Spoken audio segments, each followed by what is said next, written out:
Your conservative values and helping you to conserve your teeth. News, opinion, insight. This is AM 560, The Answer. WIND, Chicago. Streaming at 560theanswer.com on the AM 560 mobile app, or tell your smart speaker to play The Answer. They still don't know who he is. I'm Dave Anthony, Fox News. The suspect they keep looking for in the Brown University shooting that left 2 students dead and 9 wounded. Releasing more videos, police, of the man in a face mask walking around Providence before Saturday's shooting. They're urging anyone who recognizes his body type and mannerisms to contact him. They don't think one of the victims was targeted, though. Ella Cook was the vice president of college Republicans at Brown University from Mountain Brook. The governor of Alabama has ordered the flags flown at half staff across the state until sunset Friday. The other victim, Muhammad Aziz Umzakov, an aspiring doctor from Uzbekistan. The shooting took place Saturday afternoon around 4 p.m. when students were taking final exams in that engineering building at Brown. Fox's Lucas Tomlinson. Early this morning, President Trump weighed in, posting on Truth Social, why did Brown have so few security cameras? There's no excuse for that. Now, tonight, he'll address the nation at 9 p.m. Eastern. President Trump will be talking about what's to come. The best is truly yet to come. White House Press Secretary Caroline Leavitt. We don't know if the president will talk about Venezuela tonight after another Truth Social post that he's ordering a blockade of all sanctioned oil tankers to Venezuela after the U.S. seized one last week. The House and Senate got classified briefings on the U.S. military operation blowing up boats off the Venezuelan coast, trafficking illegal drugs, killing more than 90 alleged narco-terrorists. Bringing weapons meaning drugs, to the American people and poisoning the American people for far too long. So we're proud of what we're doing. That's War Secretary Pete Hegseth. He was questioned in private. Some Democrats questioned the operation's legality. 15 murder charges in Australia for a gunman in Sunday's terror attack at a Hanukkah celebration. Naveen Akram is accused of conducting a massacre targeting Jewish people on Sydney's Bondi Beach. He's charged with offences including committing a terrorist act. Police say the 24-year-old was one of 2 shooters along with his father. 50-year-old Sajid Akram died at the scene. That's Jonathan Savage. America's listening to Fox News. Raise a glass, America. Introducing the Fox News Wine Shop, featuring award-winning wines from the coast to the heartland at a range of prices delivered direct to your door. So don't wait. Go to foxnewswineshop.com and use code FNRadio20 for 20% off your first purchase of 6 bottles or more. Go to foxnewswineshop.com now. Offer expires at midnight on December 31st, 2025. 20% discount excludes wine club offers and cannot be combined with any other promotion. Must be 21 or older to order. Please drink responsibly. The Fox Nation holiday sale is happening now. Merry Christmas to one and all. And we're unwrapping our final sale of the year. There's only one thing in my life now that really matters. Fox Nation for just $2.99 a month. Sign up today and start streaming season 2 of Fox Nation's exclusive series, Martin Scorsese Presents The Saints. People came to me from out of the darkness and they cried out for God's love. Patrick, now it is time for you to return home. Get Fox Nation for only $2.99 a month. Go to foxnation.com and sign up today. While President Trump says we're closer than ever to stopping Russia's war in Ukraine amid ongoing talks on a U.S.-brokered peace plan, a House hearing focused on the threats Russia and China are posing. Republican Texas Congressman Keith Self saying in no uncertain terms, we are at war. He further explained that China and Russia are stopping at nothing at undermining our United States and our allies. Committee members and witnesses described a pattern of hybrid warfare, which includes covert efforts, including cyber attacks, in addition to potential traditional military action.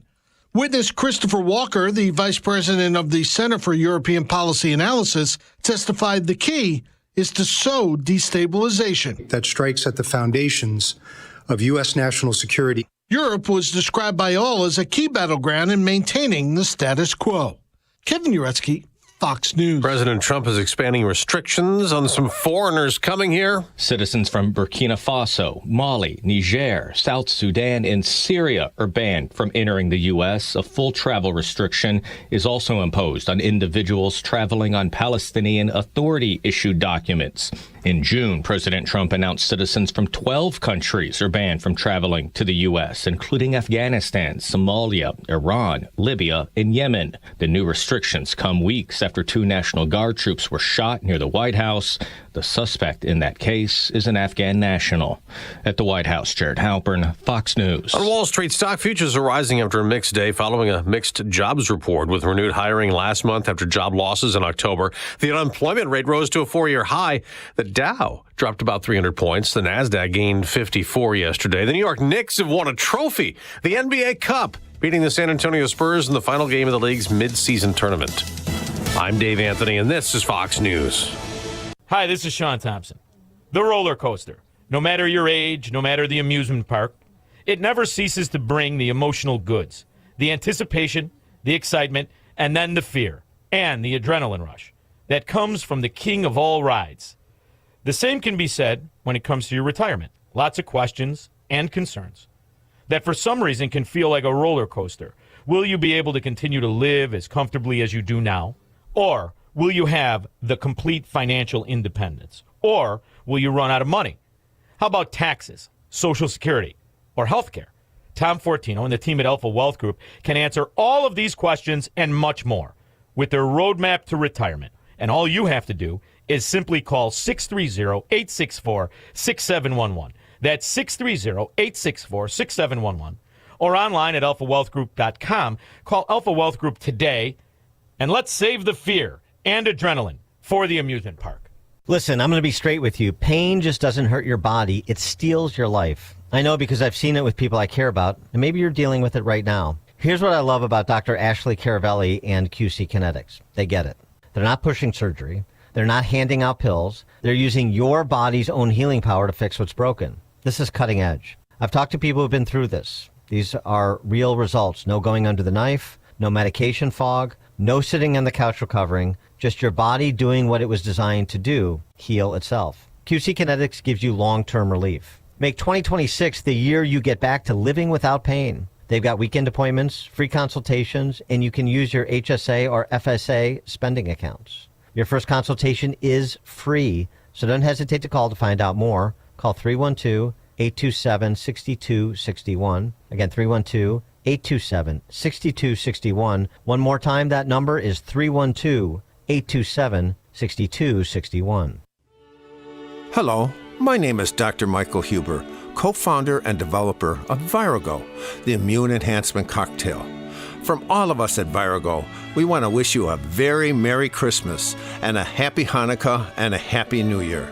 To our incredible 560 AM listeners, we want to say thank you for your support this year. It has meant the world to us. And we want you to celebrate, cherish these moments, and most importantly, be safe and healthy. The H3N2 variant is on the horizon, and we want you to be ready.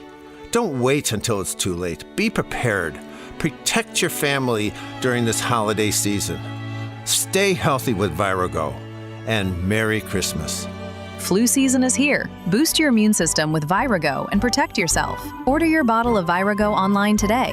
Visit myvirago.com. Use coupon code IMMUNE to save 30% at checkout. That's myvirago.com. 82 million Americans rely on AM radio for news, sports, talk, and emergency alerts. But unless Congress acts now, AM could disappear from new cars. Tell lawmakers AM radio matters to you. Text AM to 39179 and urge Congress to pass the AM Radio for Every Vehicle Act before it's too late. Message and data rates may apply. You may receive up to 4 messages a month, and you may text STOP to stop. This message furnished by the National Association of Broadcasters. Would you like to have your mortgage or rent paid for all of 2026? That sounds like a Christmas miracle, doesn't it? This is what Christmas is all about. Yeah, well, that's exactly what AM 560 The Answer wants to do for you. Go to 560theanswer.com/miracle to enter our Christmas Mortgage Miracle Contest. Enter once per day, every day, between now and December 20th. You can have your rent or mortgage paid for all of next year. It's a Christmas miracle. Nice. Go to 560theanswer.com/miracle. It's December 17th, and this is your Fox Daily Snapshot. Today is Wright Brothers Day, celebrating the beginning of flight. Two brothers from Ohio, Orville and Wilbur Wright. The Wright Flyer was the first aircraft that was patented in the United States. Australia experiences its hottest day ever in 2019, with the average temperature 104 degrees Fahrenheit across the country. Angela Merkel is elected Chancellor of Germany for a third term in 2013. Also on this date, in 1538, Pope Paul II excommunicates King Henry VIII of England. Born Jorge Bergoglio on this day in 1936 in Buenos Aires, Argentina, the leader of the Catholic Church, Pope Francis. Bambino è nato per noi. Ci è stato dato un figlio. Elected March 13th of 2013, the first pontiff from Latin America, the first Jesuit, and the first to call himself Francis. I'm CJ Papa. That's your Fox Daily Snapshot. Want to see if you could pay less in taxes? Try the quick and easy tax calculator at willsave.com. Yes, a free tax calculator. That's WILSAVE.com. Calculate how you could keep more of your hard-earned money and give less to Uncle Sam, especially in retirement. Get your free tax analysis today at willsave.com. And don't forget to tune in to Protecting Your Assets with Steve Shyman every Saturday morning at 8, right here on AM 560, The Answer.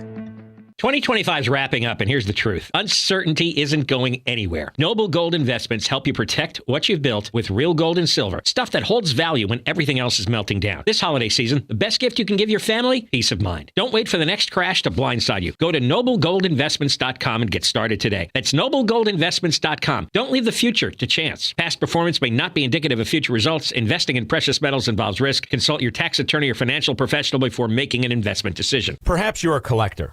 Or perhaps, all of a sudden, you have a collection. Maybe it's an inheritance. How do you know what it's worth?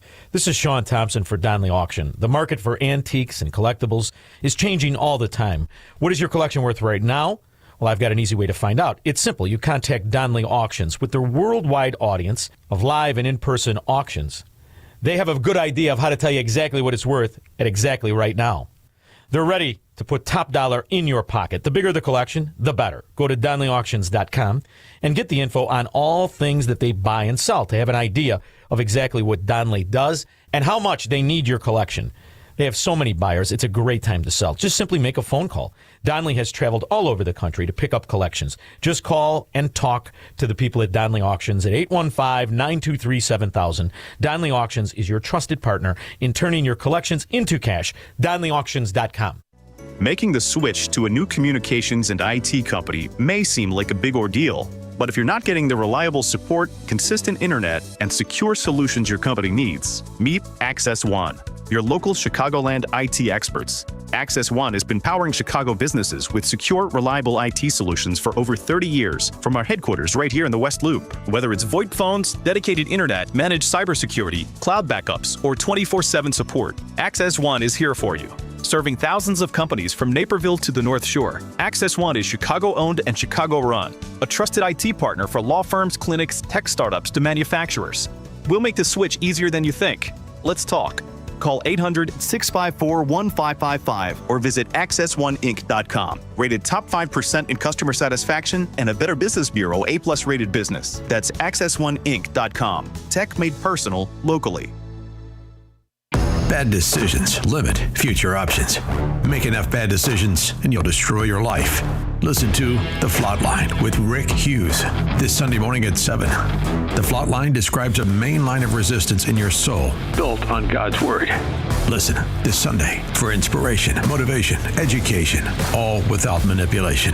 That's The Flatline with Rick Hughes this Sunday morning at 7 on AM 560. The Answer.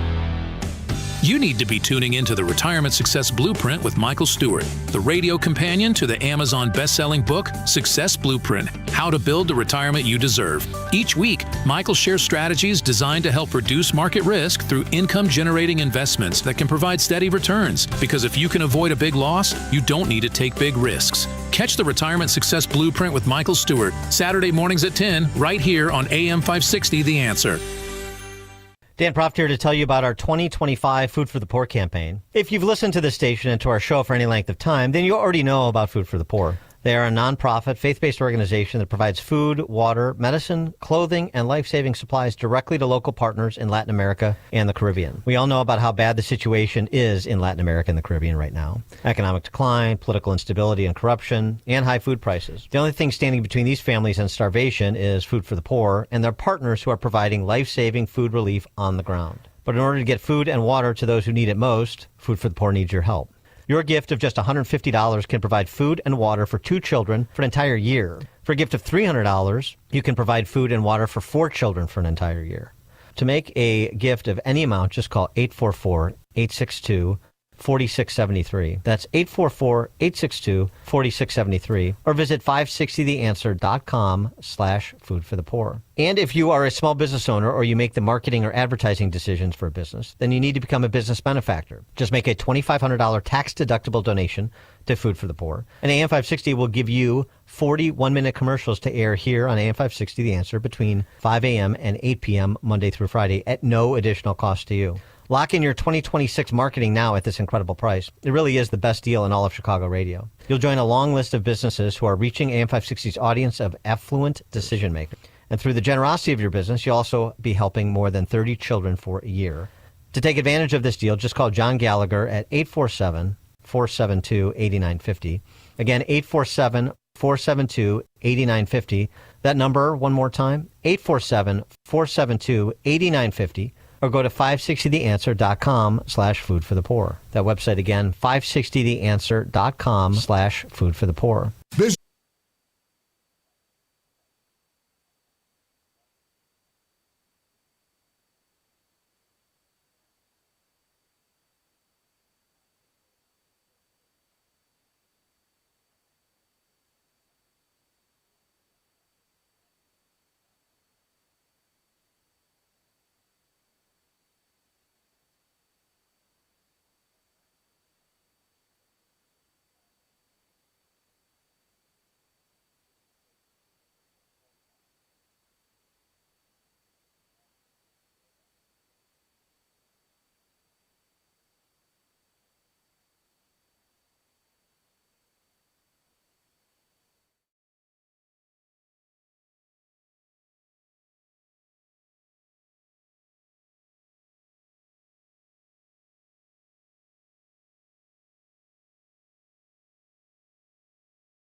And they're downplaying that or just sort of being non-responsive, putting it all under the investigation umbrella.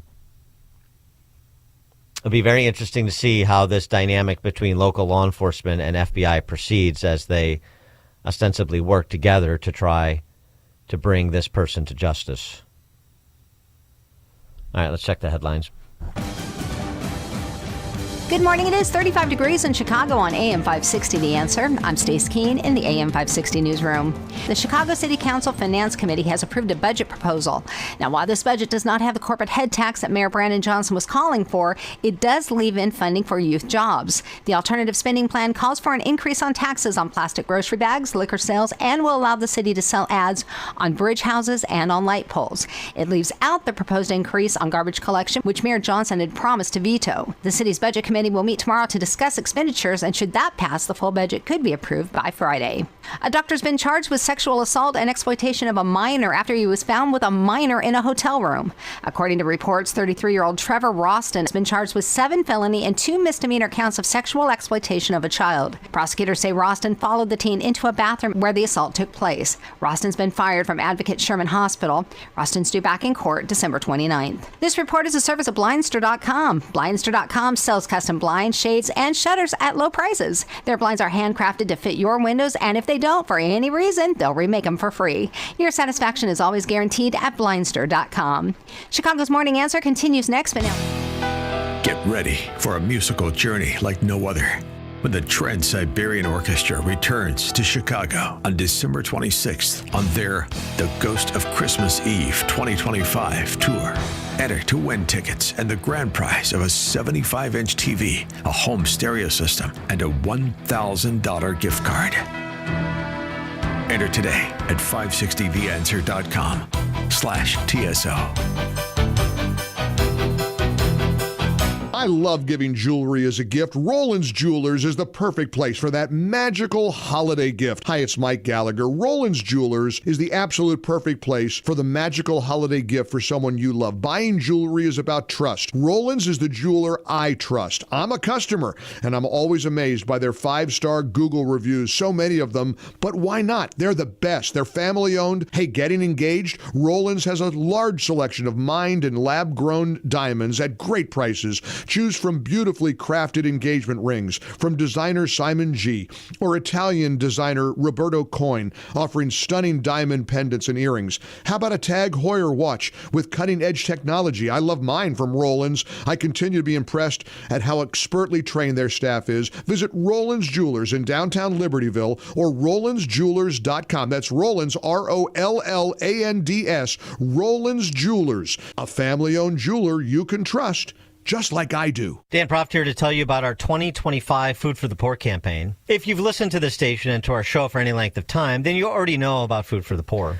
They are a nonprofit, faith-based organization that provides food, water, medicine, clothing, and life-saving supplies directly to local partners in Latin America and the Caribbean. We all know about how bad the situation is in Latin America and the Caribbean right now. Economic decline, political instability and corruption, and high food prices. The only thing standing between these families and starvation is Food for the Poor and their partners who are providing life-saving food relief on the ground. But in order to get food and water to those who need it most, Food for the Poor needs your help.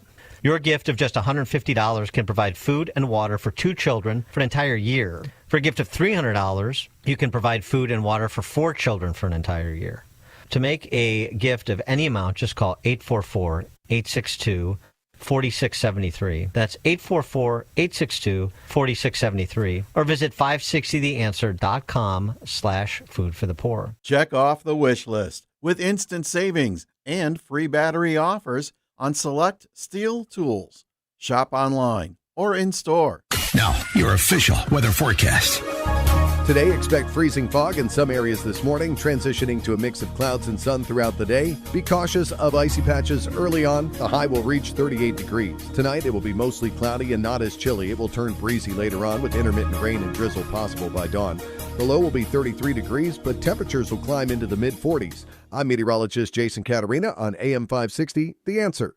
Get the latest weather, traffic, and news updates online at 560theanswer.com. Now, from the Signature Bank Studios.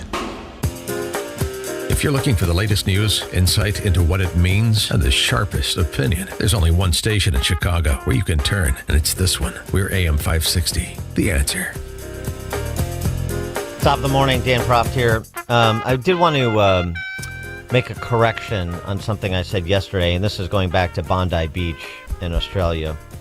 And one of the heroes, there was actually another couple of individuals when the father and son terrorist tandem got out of their car and were displaying long guns that got in a scuffle with them and tried to stop them. So there were a couple of Good Samaritans in addition to that fruit stand owner, Ahmed Al-Ahmed. There was reporting that I repeated yesterday that actually, despite his name obviously being Arabic, that he was a Maronite Christian from Lebanon. And the updated reporting turns out, in fact, that he is an Austrian national of Syrian origin and a Muslim. So the rumors that, or the reporting that he was a Lebanese Maronite Christian are false. Syrian of Syrian extraction and a Muslim, which, even speaks more to the point of looking at the individual. Here's a Muslim from Syria and a fruit stand owner who is a hero in the moment of a terrorist attack that was committed by two other Muslims of Pakistani extraction. It's the unfettered, unvetted mass migration that is the issue, not the individualized, considered lawful immigration. One by one, individual and family by individual and family. That's how it's got to be. That's what makes sense. And so this sort of an illustration of that. I'm going to turn my attention to another curious choice when it came to interactions with the press. And this is what is now the much ballyhooed, long-running access that Trump White House Chief of Staff Susie Wiles gave to Vanity Fair. And this reporter, Chris Whipple. Why? You think you're going to get a fair hearing from Vanity Fair? And the conversations that culminated with this two-part piece began 9 days, the first conversation, if you've read it, 9 days before Trump took office, January 20th of this year. And there are some comments about members of Trump's inner circle, including the vice president, that are less than flattering, particularly when taken out of context. And Wiles has responded to this two-part series, what she thought she was communicating and how it turned out in print. But I mean, again, who is a babe in the woods here? You think Vanity Fair is going to spend a year, anybody at Vanity Fair, any outlet like Vanity Fair, a leftist outlet, have you not seen their work before? You think they're going to spend a year in conversations with you for the purpose of doing a hagiographic profile on Susie Wiles and the Trump administration like they would Michelle Obama, for example, and the Obama administration? Of course not. Of course not. Of course they're going to stilt it as much as is humanly possible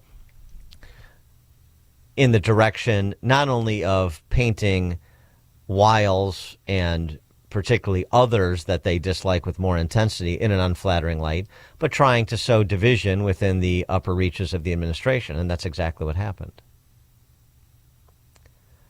The response has been to close ranks, has been to reaffirm everyone's love for and commitment to Susie Wiles as the chief of staff, starting with the president. And in the case of J.D. Vance, who was called a conspiracy theorist for a past decade by Susie Wiles in this piece, to laugh it off. J.D. Vance responding to a question about the story, because that's the D.C. press corps is going to be a feeding frenzy for as long as they can sustain it. Unfortunately, I have to ask a bit of an off-topic question from affordability because news events do intervene, and that is the interviews that White House Chief of Staff Susie Wiles gave to Vanity Fair, in which she's quoted as referring to you as, excuse me, and again, not my words, sir, but a conspiracy theorist of a decade, and described your transformation from someone who once opposed President Trump to now his vice president as an act of political expediency. And I'd like to give you the chance to respond to that, sir. Well, first of all, if Susie, I'll trust what you said. I haven't looked at the article. I of course have heard about it. But conspiracy theorist, sometimes I am a conspiracy theorist, but I only believe in the conspiracy theories that are true. Yeah.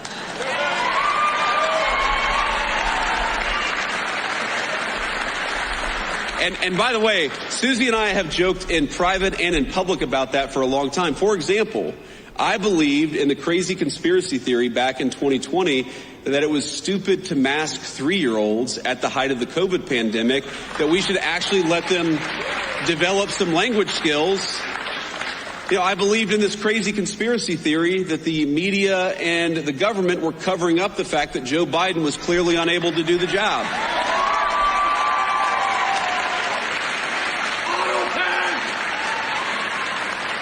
And I believed in the conspiracy theory that Joe Biden was trying to throw his political opponents in jail rather than win an argument against his political opponents. So, at least on some of these conspiracy theories, it turns out that a conspiracy theory is just something that was true 6 months before the media admitted it. And that's my understanding.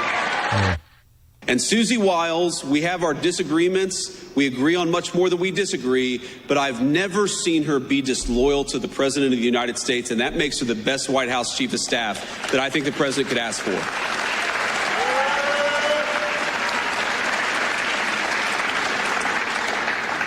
And the last thing I'll say is, if any of us have learned a lesson from that Vanity Fair article, I hope that the lesson is we should be giving fewer interviews to mainstream media outlets. Obviously, I know.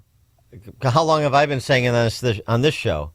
Why are you indulging Margie Brennan on Face the Nation for those moments where some of the Trump flacks, cabinet ministers have a slapback at Margie Brennan so you can have a viral video? What is the point? Why indulge these outlets that are nothing more than propaganda arms for the opposition party? I mean, it's sort of like underwriting your opposition. Why? Particularly in the digital age where you have X accounts that have more audience than network or cable news programs like the ones I'm describing, like the ones J.D. Vance was referencing. And as I said, to spend the better part of the last 10 months intermittently talking about the salient issues and controversies of the day with some hack from Vanity Fair.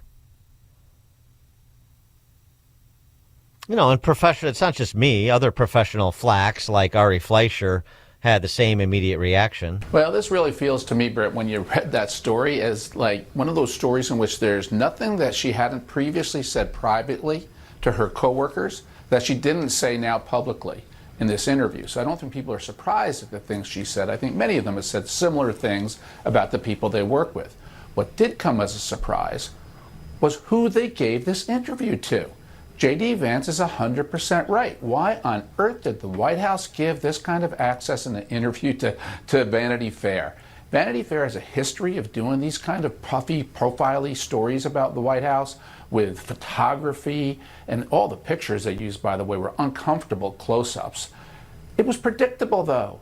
You don't give Vanity Fair this kind of access because they're coming after you if you're the Trump administration. So I just question how and why they agreed it was a good idea to give Vanity Fair this interview. We're in a polarized media era, created in part by Donald Trump. They should continue the polarization of that and not have this appeal to someone who will never cover them well. Any disagreement with Ari Fleischer? 312-642-5600, turnkey.pro answer line. Bill, Northwest Side. That is the question, isn't it, Dan? How many times are they going to sit down with 60 Minutes, beat the press, waste their time with all of these leftist authors that are going to rip them apart in their books? When do they learn? How is it possible that they don't know this? Yeah, thanks for the call, Bill. It's one thing for Trump to do it. He's an elected official. He's the president of the United States. His philosophy clearly is all press is good press, 24/7 exposure, just dominate and crowd everybody out. And it's worked for him. But there's also a different sort of responsibility when you're the elected official. People want to hear from you.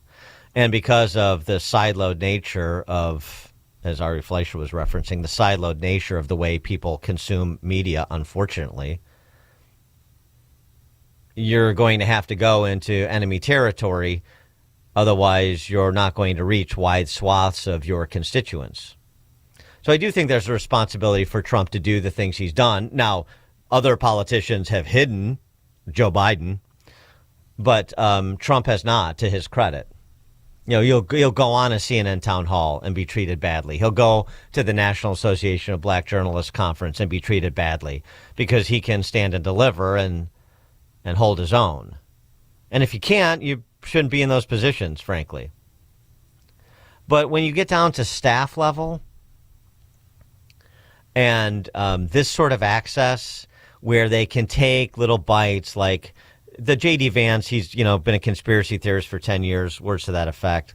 That was in reference to the Vanity Fair propagandist asking Wiles about the Rubio conversion to being a Trump supporter versus the J.D. Vance conversion. And she basically said, Rubio, it was, I think, principled because of Trump's performance, where Vance, he was running for Senate. He needed Trump, a little bit more political, you would say. And then she also referenced him as being that conspiracy theorist that J.D. Vance smartly joked off like he did.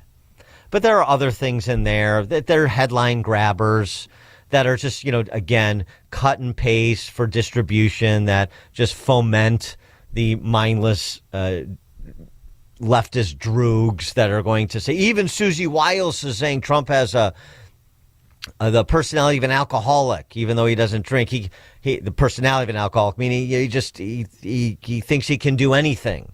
He's compulsive about the things that he fixates on, so forth. And there were other things in there. She suggested that, there's good cases to be made for most of the prosecutions of what are perceived to be Trump's political opponents, the Comeys of the world. But she sort of says, well, maybe Letitia James was a little bit of a vindictive one. I mean, just things like that, again, why would you air these private back and forths, these private disagreements? That is not required at staff level for public consumption. Susie Wiles posted on X in response. The article published early, this is yesterday, of course. The article published early this morning is a disingenuously framed hit piece on me and the finest president, White House staff, and cabinet in history. Significant context was disregarded, and much of what I and others said about the team and the president was left out of the story. No kidding. I assume after reading it, this was done to paint an overwhelmingly chaotic and negative narrative about the president and our team. The truth is the Trump White House has already accomplished more in 11 months than any other president has accomplished in 8 years, and that is due to the unmatched leadership and vision of President Trump, for whom I have been honored to work for the better part of a decade. None of this will stop our relentless pursuit of making America great again. And that's all well and good, but why are we in this position? That's the real question, as Bill from the Northwest Side said. And this goes to this other thing about media that we fail to recognize. It would be nice to force some, force in quotation marks, compel through editorial decision-making more on the left to engage in media that is right-leaning. And unlike so many leftist outlets, transparent about it. We believe these things. This is our perspective on the world, and that's going to inform the editorial decisions we make and the reporting that we do, just like it actually does in all of those leftist outlets. They just pretend to be these superhumans that are completely objective and have no bias. Right, of course. Ridiculous. And one of the ways that you force people to consume information that just is not of the confirmation bias sort is to stop meeting them where they are. If you want to hear from the White House Chief of Staff, you should go look at this 2-part extended conversation she had over the course of 10 months with the Washington Examiner. The Wall Street Journal, even though their newsroom is hardly right of center. But it's still more even-handed than Vanity Fair and these other rags. You know, one of the things that has been a constant source of frustration, particularly in the analog era, was the left can ignore the right, but the right can't ignore the left because they dominate the media channels. Well, that has changed. And maybe Susie and others would like to take judicial notice of that and alter their decision-making accordingly. You don't have to play the game of the networks and the cable news channels with their same sort of stilted programs. You don't have to go on Jake Tapper or Dana Bash. You don't have to do that. Elected officials, as I said, higher responsibility. But flack level, you don't have to indulge them. You don't have to prop them up by going to work in service of their facade of even-handedness, of everybody getting their say, when they just turn around and stick it in your back as soon as you're off the air and have served your purpose. You don't have to do that. You shouldn't do that. Dan Proft, Chicago's Morning Answer. This is Chicago's Morning Answer on AM 560. The Answer. At AlmostFreeTeeth.com, they're dedicated to making smiles great again. If you have medical PPO insurance, find out how you could save 90% off on average to get a beautiful dental implant-supported smile. Check if you qualify right now at AlmostFreeTeeth.com. This message is for anyone looking for $500,000 to $1 million or more of affordable term life insurance, even if you have diabetes, high blood pressure, or taking anxiety meds. Here's an example. If you're a 50-year-old male, maybe overweight with type 2 diabetes, $1 million of term life insurance may only cost about $200 a month. We're Term Provider, experts in finding affordable term life insurance for those that may not be in perfect health. If you've had prostate cancer, heart conditions, high cholesterol, or on prescription medications, you may still qualify for $500,000 to $1 million or more of affordable term life insurance. Get a quick quote by calling Term Provider at 800-555-2085. 800-555-2085. If you're looking for term life insurance but have type 2 diabetes, high blood pressure, or have other health issues, call Term Provider at 800-555-2085 or visit termprovider.com. Termprovider.com. All right, we're more than 60% of the way to our goal in this holiday season's Food for the Poor campaign, our partnership with Food for the Poor to provide food and clean water to children in difficult circumstances, really life-threatening circumstances in Latin America and the Caribbean. I want to thank a number of new business benefactors we have as part of the Business Benefactor Program, which I'll explain in a minute, but Nexus Employment, IDSupply.com, Dr. John Coyne of the Prime Veterinary Center, Suburban Welding and Steel, Kaluzny Brothers, America First Contracting, Applied Mechanical, DSP Insurance, and many more. Thank you for your donor leadership, you in the business community, because we rely on it to achieve our goals with this Food for the Poor campaign. Just a reminder, Food for the Poor has been doing this kind of work, providing food and water, building infrastructure for more than 4 decades in more than a dozen countries, more than a dozen of the poorest countries in the world, particularly in our hemisphere. They've fed millions of people and provided more than $15 billion in aid. Charity Navigator, 5-star rating, top rating. More than 90 cents of every dollar raised goes directly to the clients. So this is an efficient, truly philanthropic organization. Your gift of just $150 can provide food and water for 2 children for an entire year. For $300, that's food and water for 4 children for an entire year. And you can do the math from there. That's the impact a relatively small amount of money can have on the lives of families that are in states of serious deprivation in Latin America and the Caribbean. To make a gift of any amount, you just call 844-862-5787. 4673, or visit 560theanswer.com/food for the poor. The business benefactor to join those companies I was thanking, and all the others who have signed up. You make a tax-deductible gift of $2,500 to Food for the Poor, and we here at AM 560 give you 40 one-minute commercials to air on our airwaves in prime broadcast hours between 5 a.m. and 8 p.m. during the week, Monday through Friday. It's a great marketing deal, the best in Chicago, and at the same time, you'll be providing life-saving food and water for more than 30 children in Latin America and the Caribbean. To become a business benefactor, you just call our general manager directly. His name is John Gallagher. The number, 847-472-8950. Again, to become a business benefactor, call the number 847-472-8950, and we thank you in advance. Need a little hope in your life? Listen to Truth for Life with Alistair Begg every weekday morning starting at 7:30 a.m. on our sister station, AM 1160. Hope for your life. At AlmostFreeTeeth.com, they're dedicated to making smiles great again. If you have medical PPO insurance, find out how you could save 90% off on average to get a beautiful dental implant supported smile. Check if you qualify right now at AlmostFreeTeeth.com. AM 560, The Answer.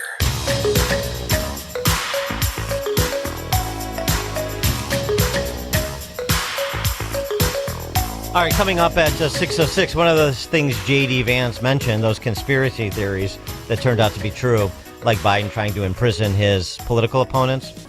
About that raid at Mar-a-Lago and what the FBI actually thought in terms of whether they had probable cause to conduct that raid. Some new documents obtained by Charles Grassley. We'll pour over them at 6:06. Now 6 o'clock on AM 560 WIND Chicago. Who is that guy? I'm Dave Anthony. Fox News Police in Providence hope someone who sees their new footage will help identify the man in a face mask seen walking around Brown University hours before Saturday's shooting that left 2 students dead, 9 wounded. Enhanced video showing, really hoping that somebody in the public can notice the way that this person's body is moving, the way he moves his arms, the body posture, and how they're carrying their weight. The person of interest is seen wearing a satchel in some images, but in others he is not. They have no information about how old he is and nothing to suggest that this is a Brown University student or staff member. Fox's Brian Yennis in Providence. Nick Reiner has not appeared in court yet, but he is jailed without bail, charged with 2 counts of murder in the stabbing deaths of his famous movie director father, Rob Reiner, and his mom, Michelle, at their Los Angeles home Sunday. LADA Nathan Hochman says if convicted, Nick Reiner faces life in prison without the possibility of parole or the death penalty. The surviving gunman in Sunday's terror attack in Australia targeting Jews celebrating Hanukkah on Bondi Beach woke up from a coma, then was charged in the hospital with 15 counts of murder and other crimes. Our nation will respond. We will hold people to account. Australian Prime Minister Anthony Albanese. President Trump continues to crack down on Venezuela, posting on Truth Social he's ordering a blockade of all sanctioned oil tankers after the U.S. seized one last week, following House and Senate classified briefings on the U.S. military operation blowing up boats off Venezuela's coast suspected of trafficking illegal drugs. Secretary of State Marco Rubio says they're dismantling terror cartels, undermining the security of Americans, killing Americans, poisoning Americans. Senate Democratic leader Chuck Schumer. We don't want another endless war. We don't want to stumble into something, and given Trump's erratic back and forth on this issue, I worry about that. So do many Americans. America's listening to. Good morning. It is 34 degrees here in Chicago on AM 560 The Answer. I'm Stace Keen in the AM 560 newsroom.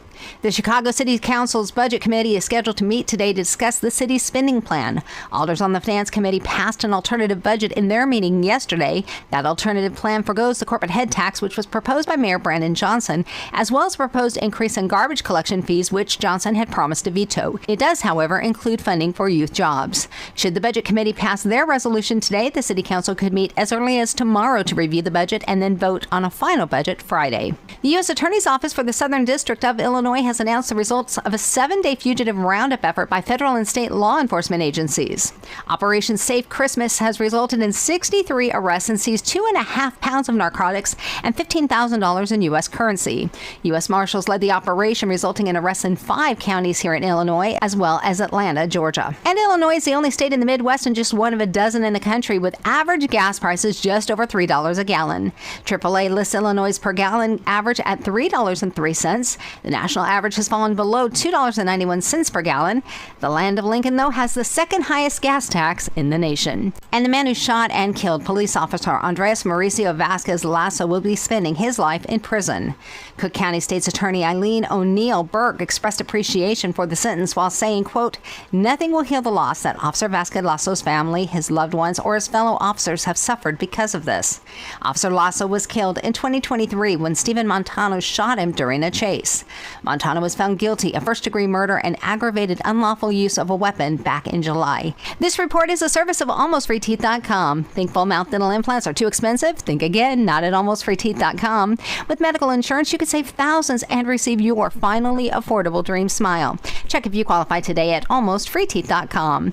A check of the roads is coming up in 2 minutes on AM 560 The Answer. Would you like to have your mortgage or rent paid for all of 2026? That sounds like a Christmas miracle, doesn't it? This is what Christmas is all about. Yeah, well, that's exactly what AM 560 The Answer wants to do for you. Go to 560theanswer.com/miracle to enter our Christmas Mortgage Miracle Contest. Enter once per day, every day, between now and December 20th. You can have your rent or mortgage paid for all of next year. It's a Christmas miracle. Nice. Go to 560theanswer.com/miracle.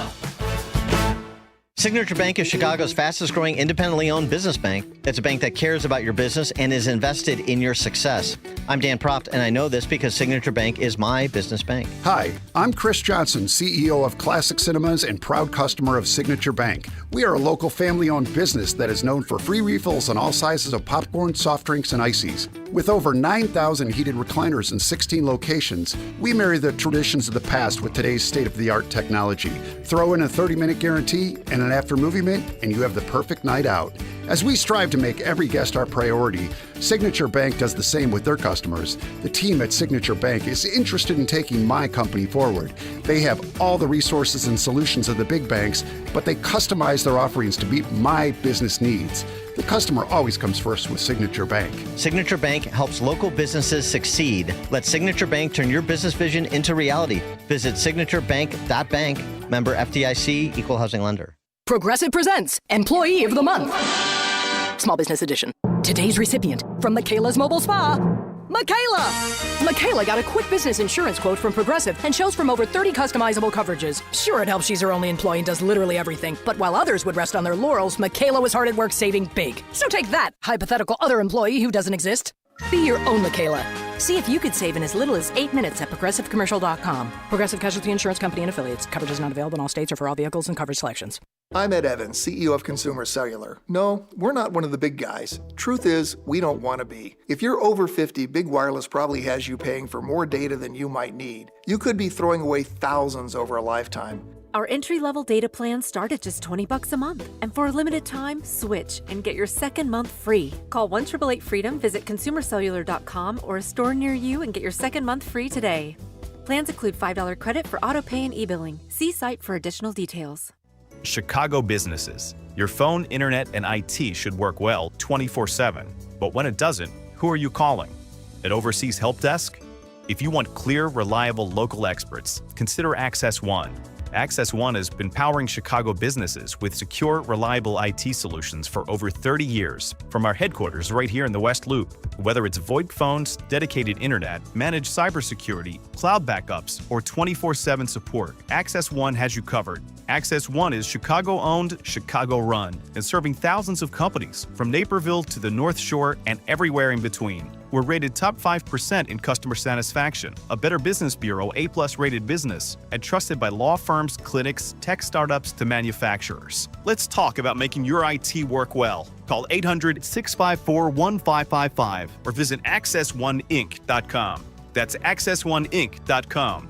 Tech made personal, locally.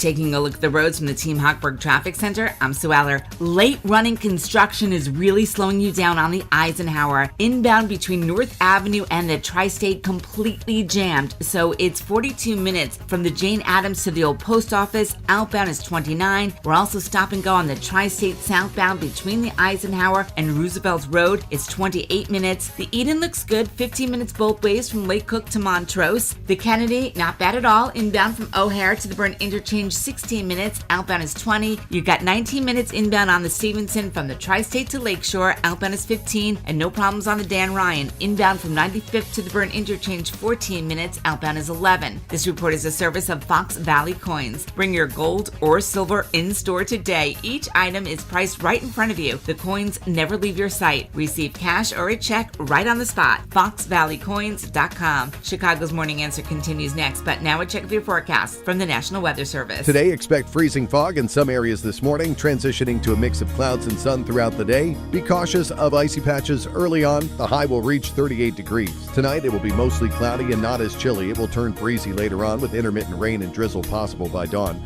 The low will be 33 degrees, but temperatures will climb into the mid-40s. I'm meteorologist Jason Caterina on AM 560, The Answer.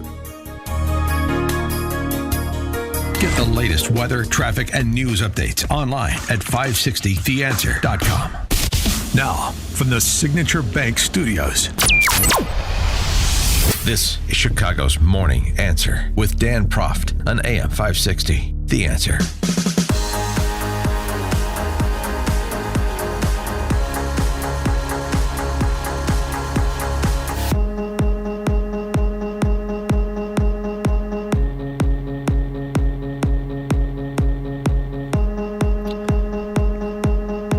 Top of the morning, Dan Proft here, revisiting the raid on Mar-a-Lago in the classified documents saga.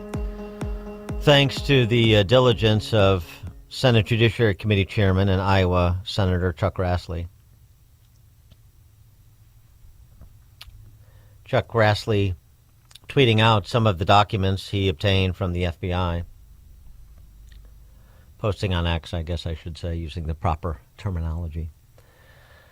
Posting on X yesterday, received shocking new docs today from DOJ and FBI showing FBI did not believe it had probable cause to raid President Trump's Mar-a-Lago home, but Biden DOJ pushed for it anyway. Based on the records, Mar-a-Lago raid was a miscarriage of justice. Sounds like something a lot of people were saying at the time, myself included. Director Kash Patel posting on X, it's true. We just turned over documents to Capitol Hill to be made public showing the FBI told DOJ they did not have probable cause for raiding President Trump's home in Mar-a-Lago, but DOJ didn't give a damn, and they did it anyway. 312-642-5600, turnkey.pro answer line. 30 agents, guns drawn, use of deadly force authorized. Primetime spectacle. And you want to indulge leftist complaints about quote-unquote lawfare? I mean, it goes to this conundrum that we have on the law and order side of the political spectrum, which is you can't use a law, you can't and shouldn't use the law as a sword or a shield to attack your political opponents. But if you don't make an example of those who did, then you ensure that those who did will do so again. And remember, those who did and are already telegraphing that they'll do so again. Hakeem Jeffries was telegraphing it during the furlough of non-essential government employees a few weeks back. You have to remember that those individuals are completely unbounded by their own hypocrisy. So they will do it. They will cry foul if there's even an attempt to hold anyone accountable. Like, for example, Jim Comey for lying under oath. And then they'll turn right around to do it again. The couple of the pertinent documents in question posted by Grassley. This is from the FBI. And it's the from and who and all that is redacted, but the substance of it is what matters. As everyone is tracking, WFO, that's Washington Field Office, does not believe and has articulated to DOJ that we have established probable cause for the search warrant for classified records at Mar-a-Lago. DOJ has opined that they do have probable cause, requesting a wide scope including residence, office, and storage space.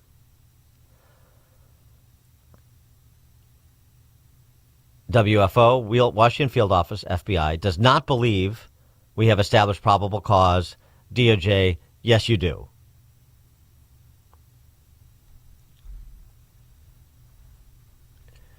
In the White House field, this is continuing from the documents.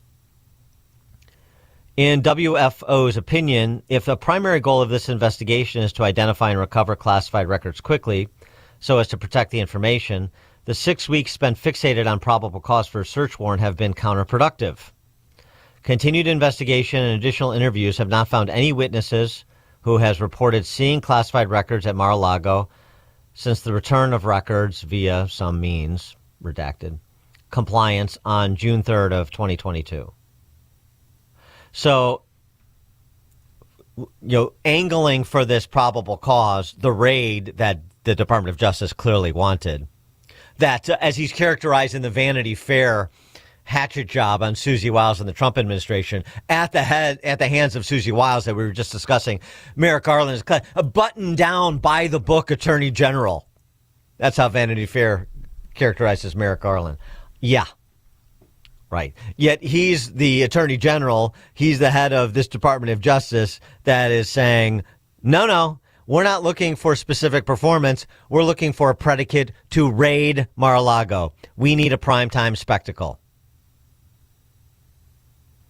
We need to take our demagoguery of the former president to the next level. And that's what they did. Back to the document. WFO, Washington Field Office, suggests alternative, less intrusive, and likely quicker options for resolution. Request DOJ to contact former POTUS's attorney, Corcoran, regarding new material witness information. WFO has developed no information from witness who observed classified information at Mar-a-Lago since the return of classified records in June. A reasonable step would be to recontact the attorney and inquire about any further documents. WFO has made numerous suggestions to DOJ over the course of this investigation that the most expedient way to ensure recovery of all classified documents would be to go through Mr. Corcoran, Trump's lawyer. DOJ has persistently disagreed. Furthermore, in the letter from DOJ requesting any remaining documents be secured, Washington Field Office has information that Corcoran took steps to comply by padlocking the door and is likely awaiting further instruction from DOJ since those instructions were also in the letter. Further instructions, quote unquote, is a logical and most expedient opportunity to follow up on and request either a consent search to ensure no further classified exists or develop further information based on the response.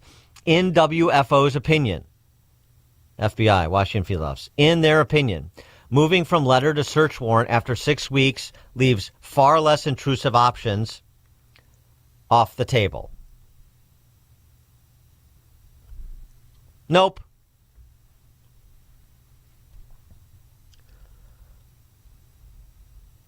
They also go through, in some of these documents released, additional logical investigative interviews and steps that have been sought. Chief of Staff Mark Meadows, Bodyman Nick Luna,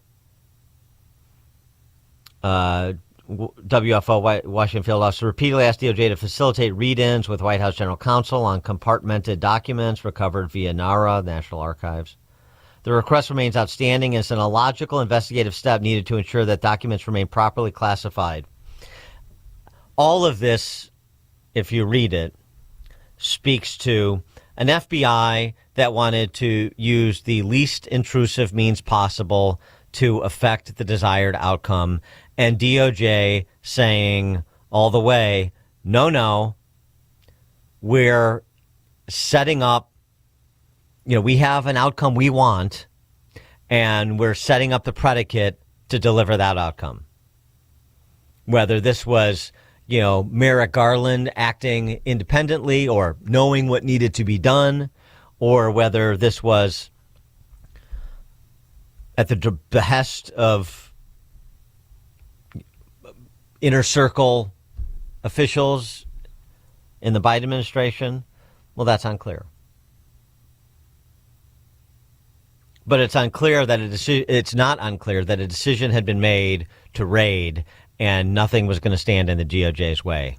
You shall. The pushback from the FBI under Chris Wray, is noteworthy, don't you think? 312-642-5600, turnkey.pro, answer line. George in Naperville, you're on Chicago's Morning Answer. Yes, Dan, I think the raid on Mar-a-Lago showed Americans that the Biden administration could do whatever they want, maybe even drag you out of your house to get vaccinated. Thanks for the call, George.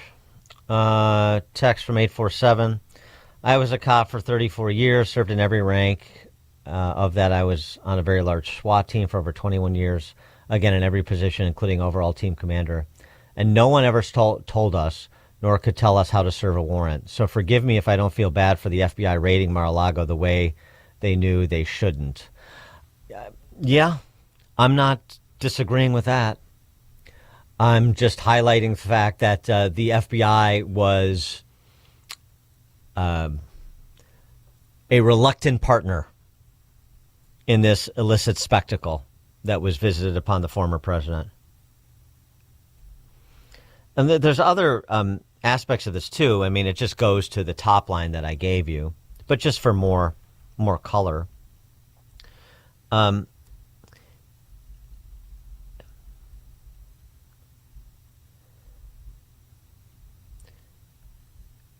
on one second. Let me get to it here in this more expansive release that Chuck Grassley provided.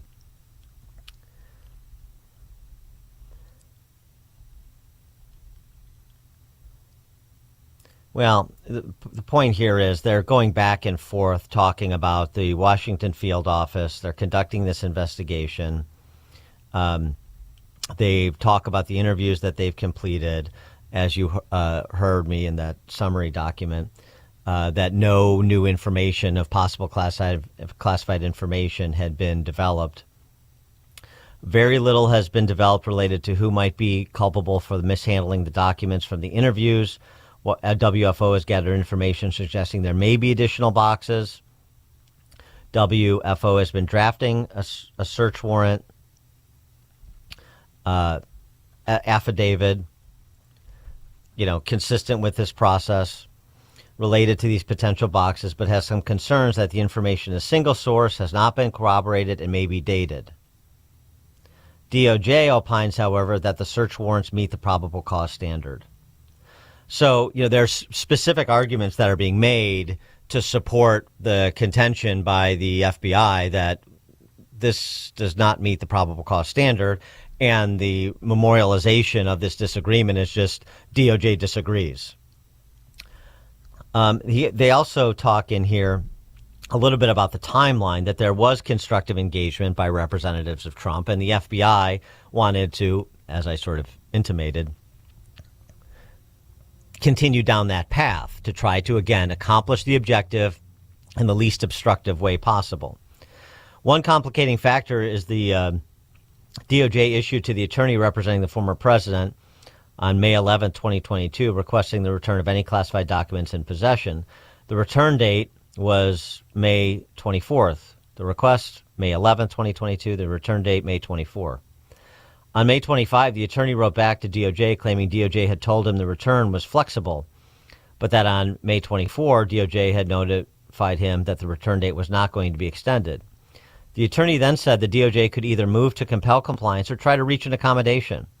In light of this, Washington field office asked DOJ whether contacting the attorney in the wake of this letter and trying to negotiate the return of any classified documents would be reasonable, given that the attorney seemed open to trying to reach an accommodation. DOJ has been adamant that no accommodation will be given and they would not reach out to the attorney. So, I mean, what is this? This is all, again, just reinforcing the top line takeaway. We want the raid. We are going to get our raid. And we're not going to indulge any arguments to the contrary about, in terms of what FBI, including potentially lawyers within the FBI, believe does or doesn't meet the probable cause standard.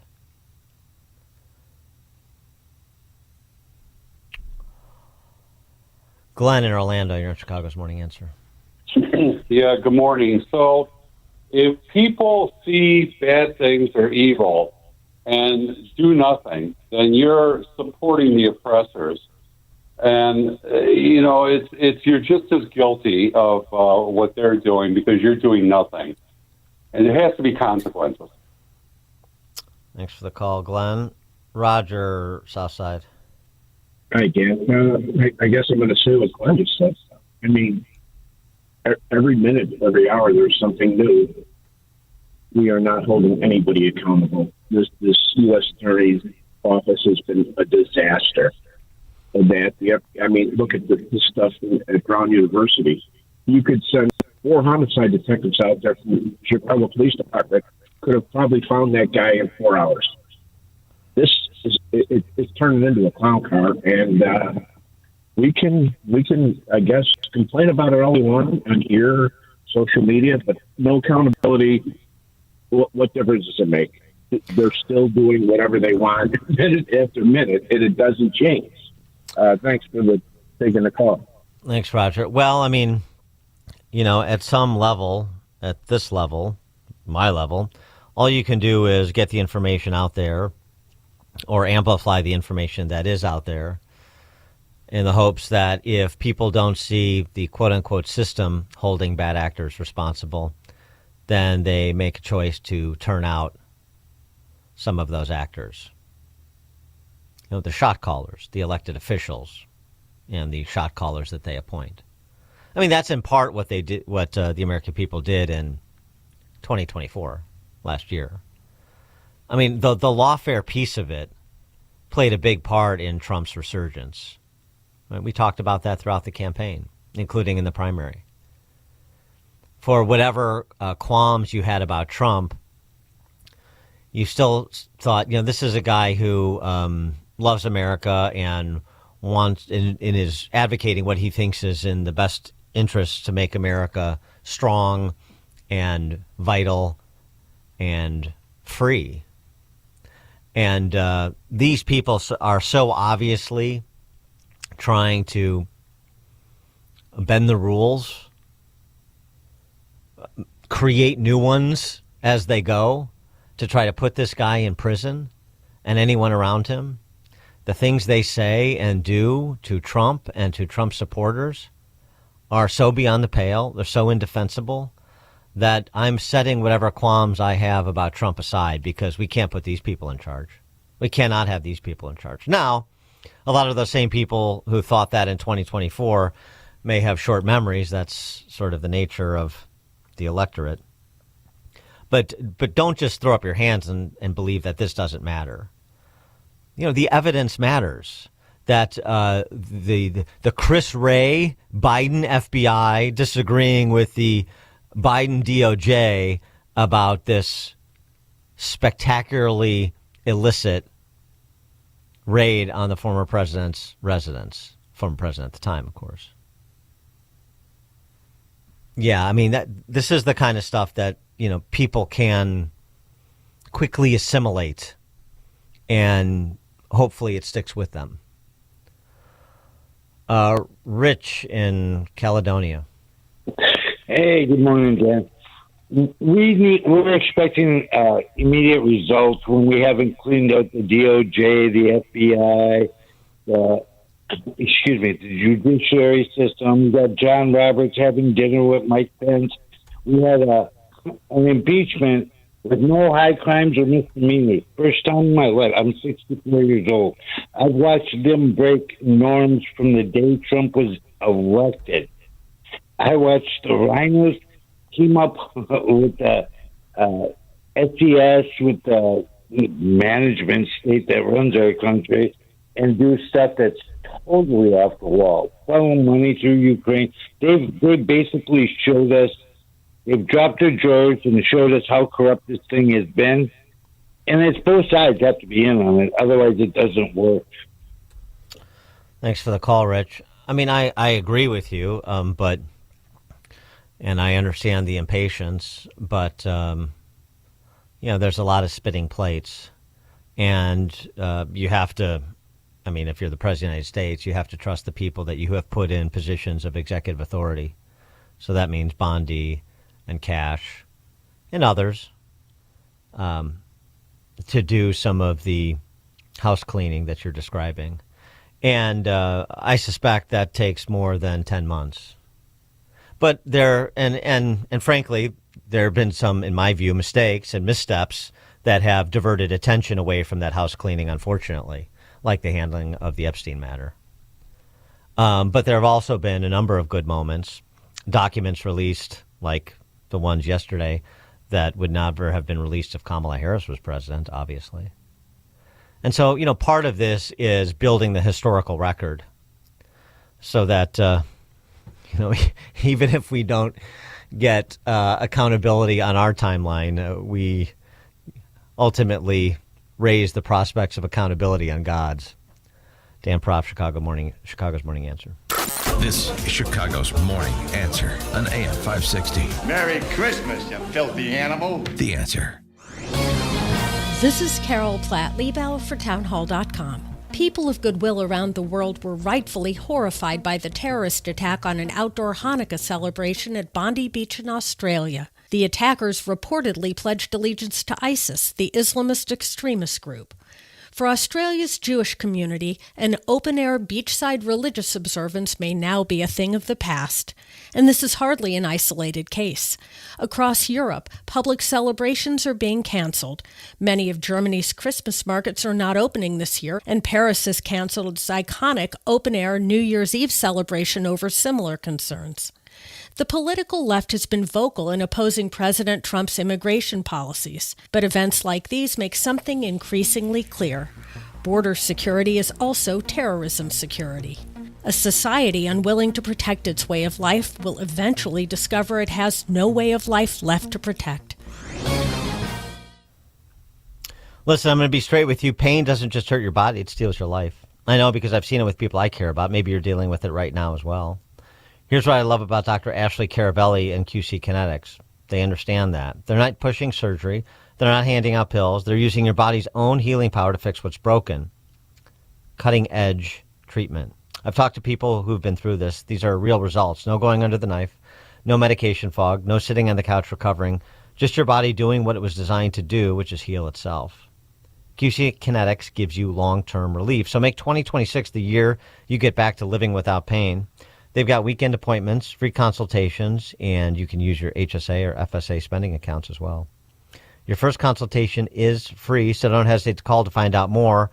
312-827-6261 is the number.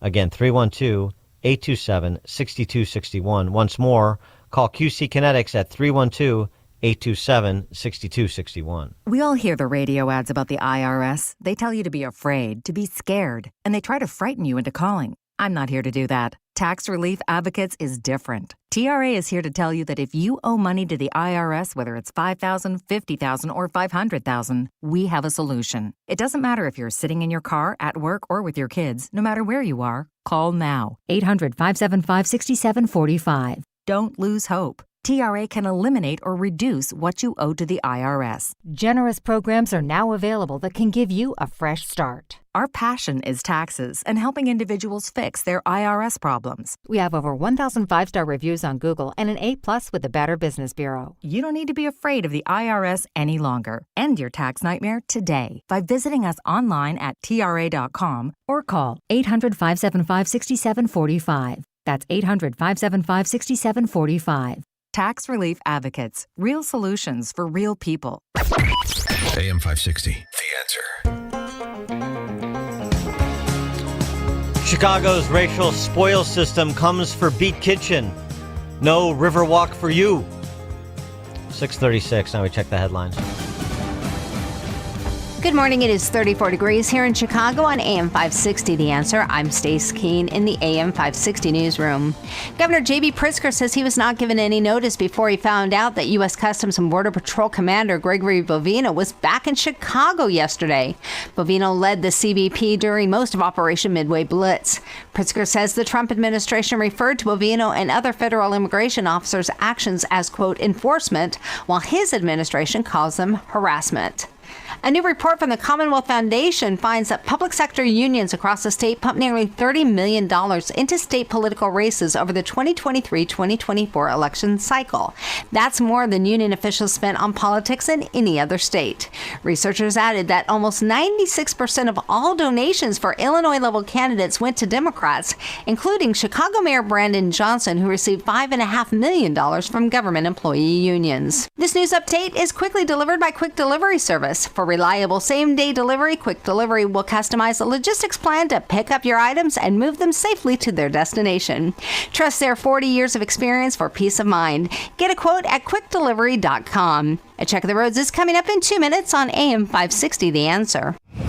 This December could be one that you'll always remember if you enter the Roland's Jewelers 12 Days of Christmas contest. You could win a $200 gift card from Roland's Jewelers in Libertyville. We're drawing 12 winners throughout the month of December, and you could be one of them. Enter today at 560theanswer.com/gift. That's 560theanswer.com/gift.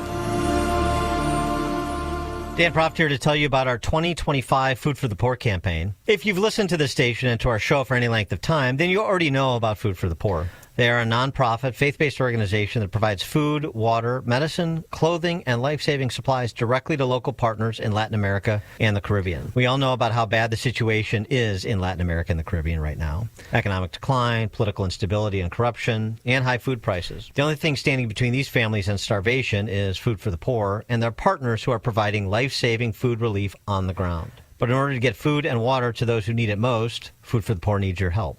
Your gift of just $150 can provide food and water for 2 children for an entire year. For a gift of $300, you can provide food and water for 4 children for an entire year. To make a gift of any amount, just call 844-862-4673. That's 844-862-4673. Or visit 560theanswer.com/foodforthepoor. At Terra Vista of Oakbrook Terrace, dementia care isn't just what we do. It's all we do. We specialize in caring for those with Alzheimer's and other types of dementia. We're on the forefront of dementia care with a barrier-free, stress-free environment, so residents can explore safely and feel at home. But what truly sets Terra Vista apart? Personalized care. We take the time to learn each resident's story, where they lived, their routines, former careers, even the names of family members. Anyone who interacts with your loved one can immediately make them feel comfortable and understood. We meet our residents right where they are. Residents stay strong and engaged with multi-sensory activities, music, art, horticulture, our beautiful 18,000 square foot outdoor space, and even a personal trainer. At Terra Vista, residents aren't defined by their dementia. We honor the whole person. Speak to an advisor or schedule a tour today at terravista.org. Again, that's terravista.org, and tell them AM 560 sent you. This past year has been one of the hardest in MyPillow's history. It's because of you that they are making it through.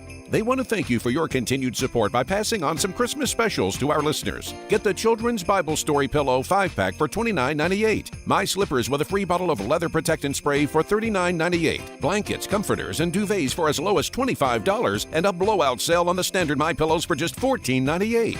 So go to MyPillow.com or call 800-489-0201 and use promo code LIBERTY to take advantage of these wholesale prices, including the standard size MyPillow, originally $49.98, now only $14.98. Queens $18.99. Kings only $1 more. 800-489-0201 and use promo code LIBERTY. We know MyPillow products come with a 10-year warranty, but MyPillow has just announced that they are extending their 60-day money-back guarantee. That's right. Orders placed between now and December 25th will have their 60-day money-back guarantee extended through March 1st, 2026. Promo code LIBERTY. Check off the wish list with instant savings and free battery offers on select Steel tools. Shop online or in store.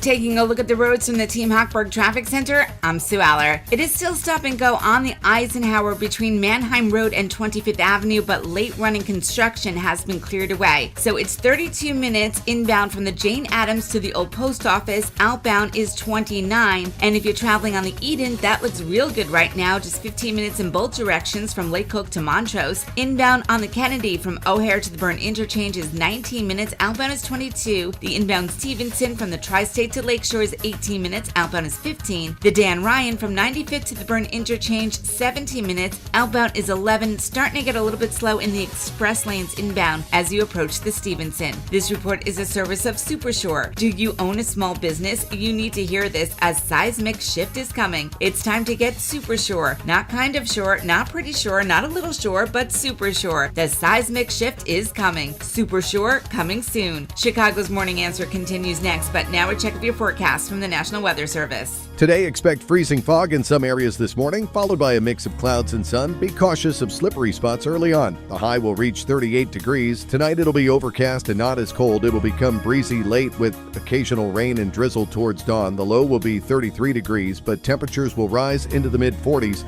I'm meteorologist Jason Caterina on AM 560, The Answer. Get the latest weather, traffic, and news updates online at 560theanswer.com. This hourly segment is brought to you by Health Quest Radio with Dr. David Kolbaba. Saturday mornings at 11. Visit healthquestradio.com. Now, from the Signature Bank Studios. Only the biggest stories, only the biggest guests, and only the biggest opinions. This is AM 560, The Answer.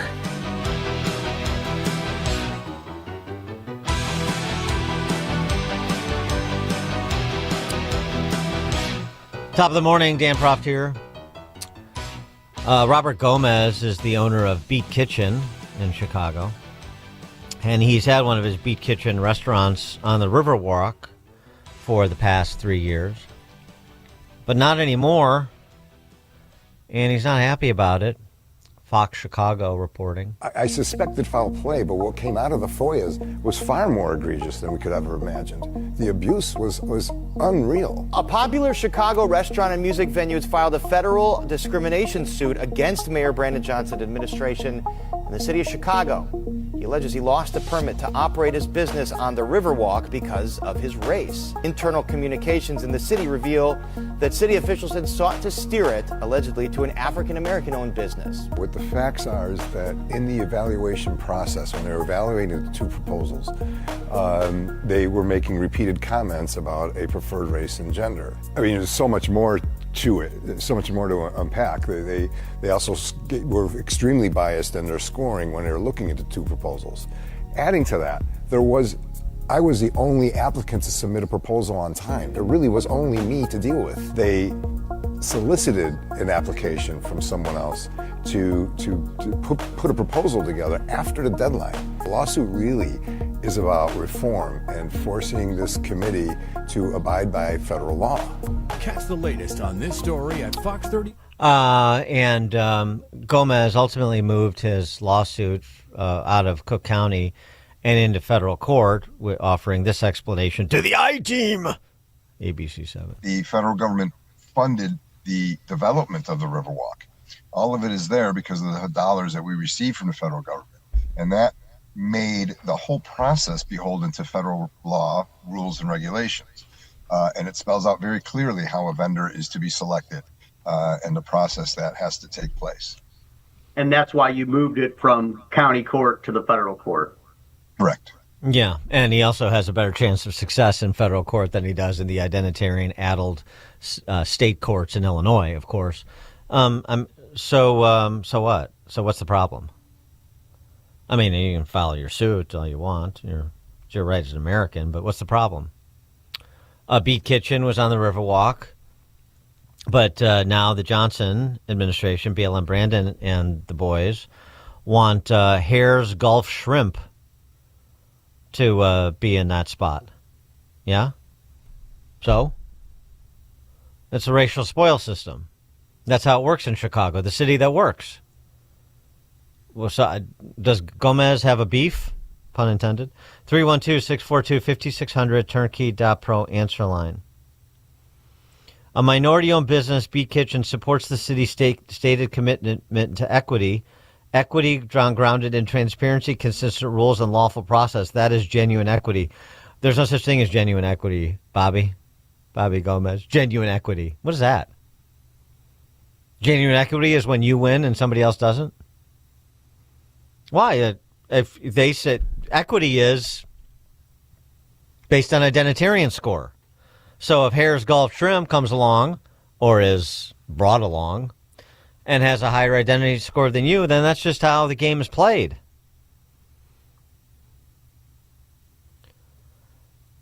What Beat Kitchen cannot support is the substitution of race-influenced directives and considerations for the rule-based evaluation required by law. Boy, all of a sudden everybody's colorblind. Well, not everybody. People on the wrong side of the spoils system. Hey, what happened to colorblindness? What happened to a rules-based evaluation? What's this picking people by their non-behavioral characteristics in terms of who gets a contract or who gets a spot in the Riverwalk? I'm sorry, the Illinois Restaurant Association, Sam Toya and Company, all these other trade associations that play the identitarian game, and I'm supposed to get bent out of shape on behalf of Beat Kitchen? Why? Why? 312-642-5600, turnkey.pro answer line. I thought the racial spoil system is something that we celebrated in Chicago. I thought that was consistent with Chicago values. We hear all the time about the need for reparations and the support for that statement. All the time about the need to invest in the minority neighborhoods, but particularly black neighborhoods, particularly from this mayor, who's very focused on black people, at least rhetorically. I mean, not in terms of their public safety, not in terms of their personal safety or anything, but in terms of like saying that he is, we need to invest in the west and south sides. We need to uplift black businesses. So this is uplifting a black business.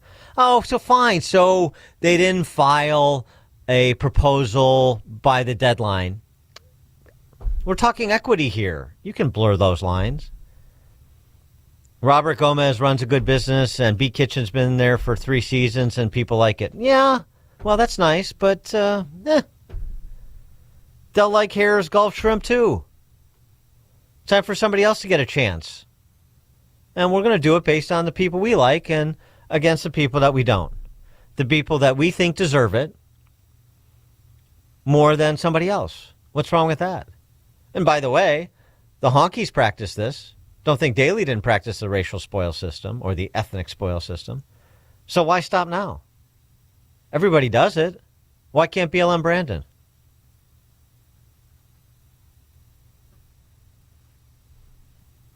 Everybody's outraged and cloaks themselves in anti-discrimination, runs to federal court, runs in front of a TV camera when it's their business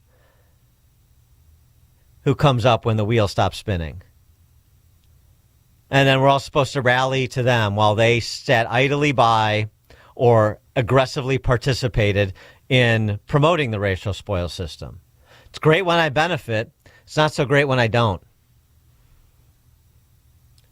Anybody taking a principled stand against this sort of thing, generally speaking? No. No.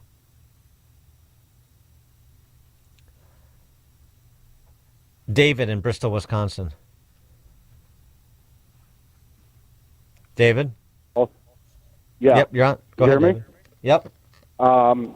Yeah, I used to work for Robert Gomez back in 2014. I was a chef at Molly Malone's in Oak Park, which is no longer there. There was 3 partners, and 3 partners, and he was the only one that helped me step up to reform the place. He was good to me. He gave me a vehicle for personal and business use. I have been to both his venues. He's a good entrepreneur, a good restaurateur. He's definitely been a Chicago staple for quite some time, and I'm sad to see this happen. Yeah, I know but, Beat he's Kitchen. a good man. He's a classy guy. And I stipulate I stipulate to all that, but why should I care that a good man and a classy guy has his business messed with when nobody else cares, when anybody else who fits that same description, it happens to them? Does he rail against the racial spoil system in Chicago? Does he just keep his mouth shut to protect his business? How do you get the Riverwalk spot in the first place? I mean, that I'm not 100% clear on. I just think that he should, because if it can happen to him, it'll happen to others. I know. Thank you, David. I appreciate that. And I have nothing personal against Robert Gomez, and I assume Beat Kitchen's a good place. He's obviously a good entrepreneur and a good restaurateur. This has nothing to do with that. If it can happen to him, it can happen to somebody else. Exactly. I wish I wish Robert Gomez would say that.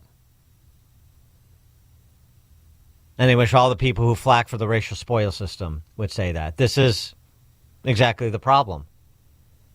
We need to get away from this nonsense, this DEI nonsense. This is DEI in a different form. It takes all forms, all lethal, whether it's in academia or government or the restaurant business. Corey Woodlawn. Thanks for taking the call, Dad. No, this is DEI, but this is actually theft in the name of DEI. When the city demographics change, the same thing that they're doing to this individual, someone's going to do it to them. That's the problem when you play identitarian politics. Thanks. 100%, Corey. There's somebody who gets it. That's why a Corey from Woodlawn should run for mayor. I wish he would. I don't wish it upon him, but I wish he would. Right. That's the DEI game, isn't it? Mike, Littleton, Colorado. Good morning. Thank you for taking my call. You know, it just dawns on me. I can't find anything that's not a grift. So employ AI and find me legitimacy, like, you know, something that's not extra constitutional, where they're not breaking the law, where the government actually pays 5 cents for a number 2 pencil. I think that list would be so short that would shock people more than seeing the list of waste. Thanks for the call, Mike. Ayaan Hirsi Ali, the greatest Somalian that America ever allowed to emigrate here and become a citizen on DEI. What do you make of what Trump has said about diversity, equity, and inclusion policies? He's basically suggested that they should be scrapped. They should be scrapped, yeah. Diversity, equity, and inclusion are 3 wonderful sounding words that are, in fact, a scheme to do the exact opposite. It's to divide, and it's to create inequality. It's to revive racism, but this time against white people. It's all based on this idea that there's an oppressor and oppressed. It's what I call neo-communism, because the communism before 1989 failed. It was centered around class and economic inequality. But this DEI scheme is based on race and identity politics. And these things are terrible, and we've seen the outcome of that. So for the Trump administration to go out and say, let's get rid of this, I'm very much in favor of that. Mm-hmm. Do you hear statements like that being made in Chicago political or business circles very often? Chick-fil-A, speaking of DEI,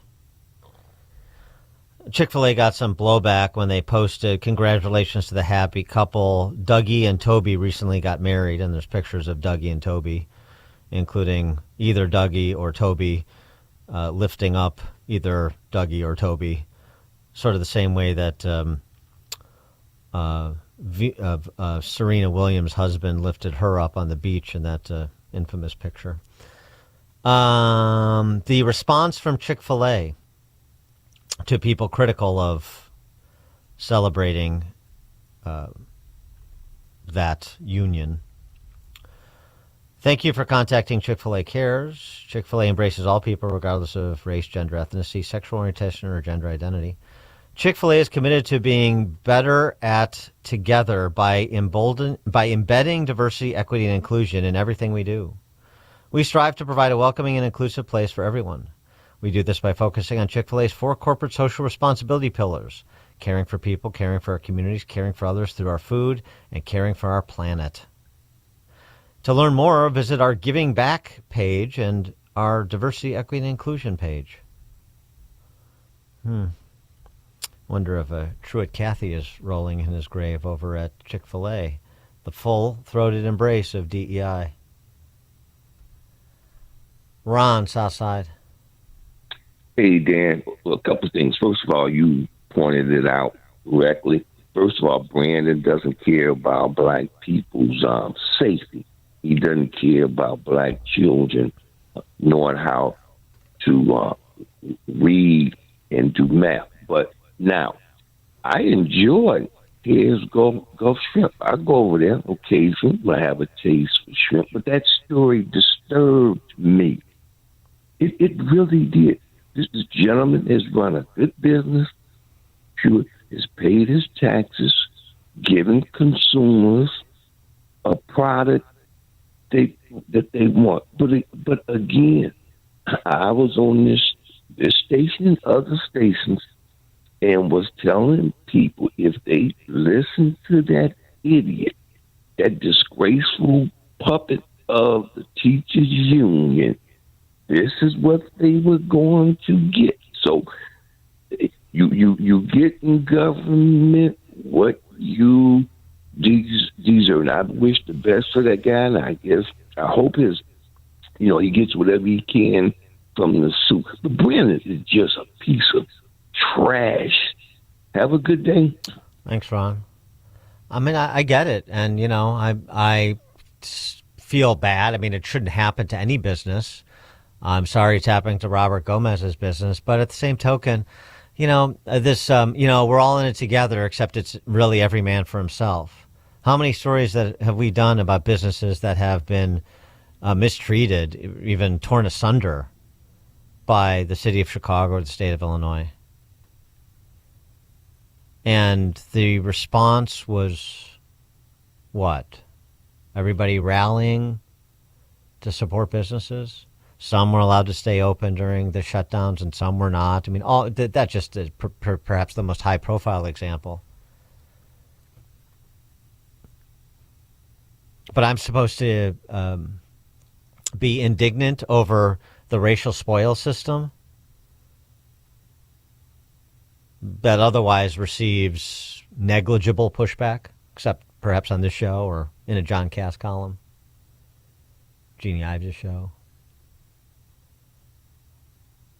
Where are people like, and it's not his responsibility, but just since this is an example, if there were more people who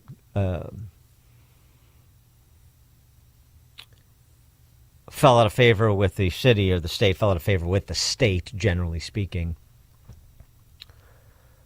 who had a record of standing up for others when the state came for them,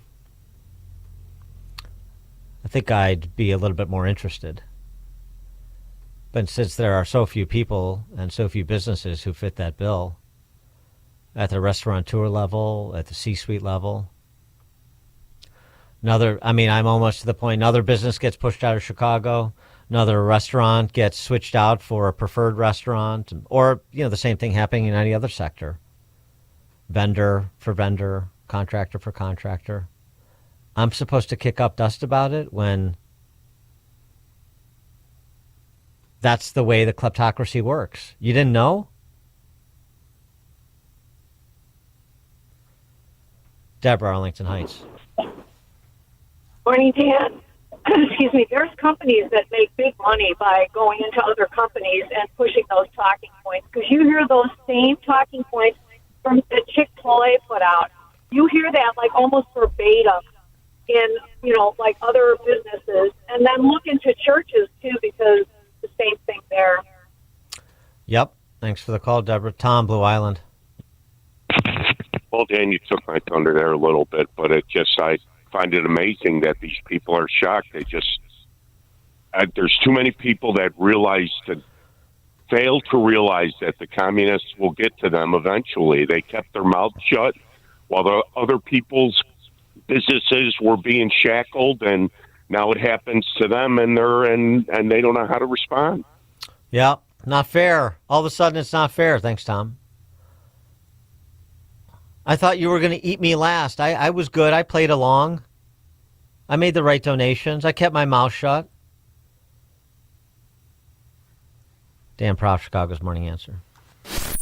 This is Chicago's Morning Answer. I want Christmas. Just give me plain baby Jesus lying in a manger Christmas. On AM 560, The Answer. Hi, I'm Ken Mariotti, owner of Woodland Windows and Doors, a third-generation family-owned business since 1969. We know you're bombarded by choices when shopping for new windows or doors, so we're inviting you to experience the Woodland difference.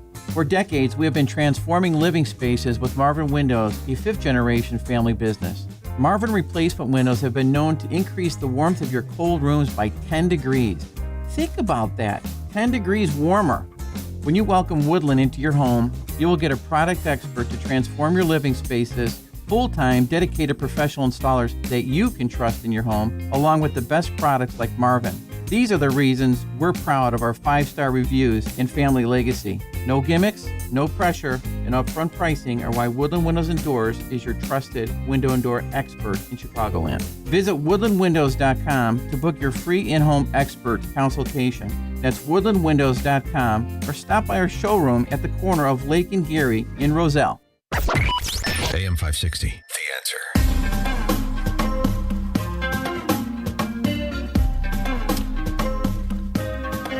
Coming up at 7:07, we'll talk to economist Stephen Moore about the latest with respect to any Obamacare reform and or subsidy extension. Also, the skills gap. I'll get Steve to react to something Mike Rowe said recently. That's 7:07, now 7 o'clock on AM 560 WIND Chicago. He woke up from a coma, then was charged with murder.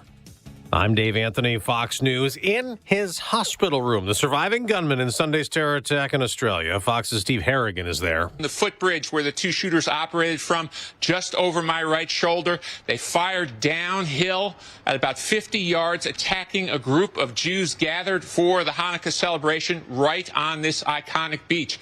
It was basically a slaughter, men, women, and children, trying to get the kill count as high as possible. Right now, that count stands at 15. The first funeral started today. Police in Providence still searching for the Brown University shooter who murdered 2 students and wounded 9. They hope new videos they released of a person of interest wearing a mask walking around campus will lead to his identification. Fox's Brian Yennis is there. Investigators admit they have a lot more area to canvass. Some businesses and residents say it wasn't until yesterday that investigators knocked on their door for information. They're working through 200 actionable tips, but according to Brown University's student body president, the lack of answers is concerning. General mood I've been feeling is like getting the air knocked out of you.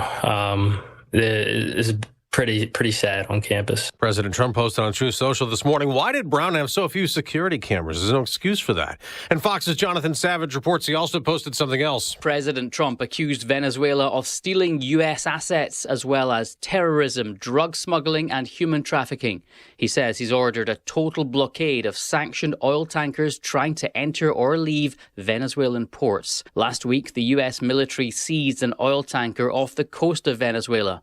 President Nicolas Maduro, in turn, accusing the United States of trying to steal his country's resources. Tonight, President Trump will address the nation, 9 p.m. Eastern, expected to tout his accomplishments in year 1 of term 2. Still awaiting Nick Reiner's first appearance in court the day after he was charged with murder in the stabbing deaths of his famous movie director father Rob Reiner and his mom Michelle. America's listening to Fox News.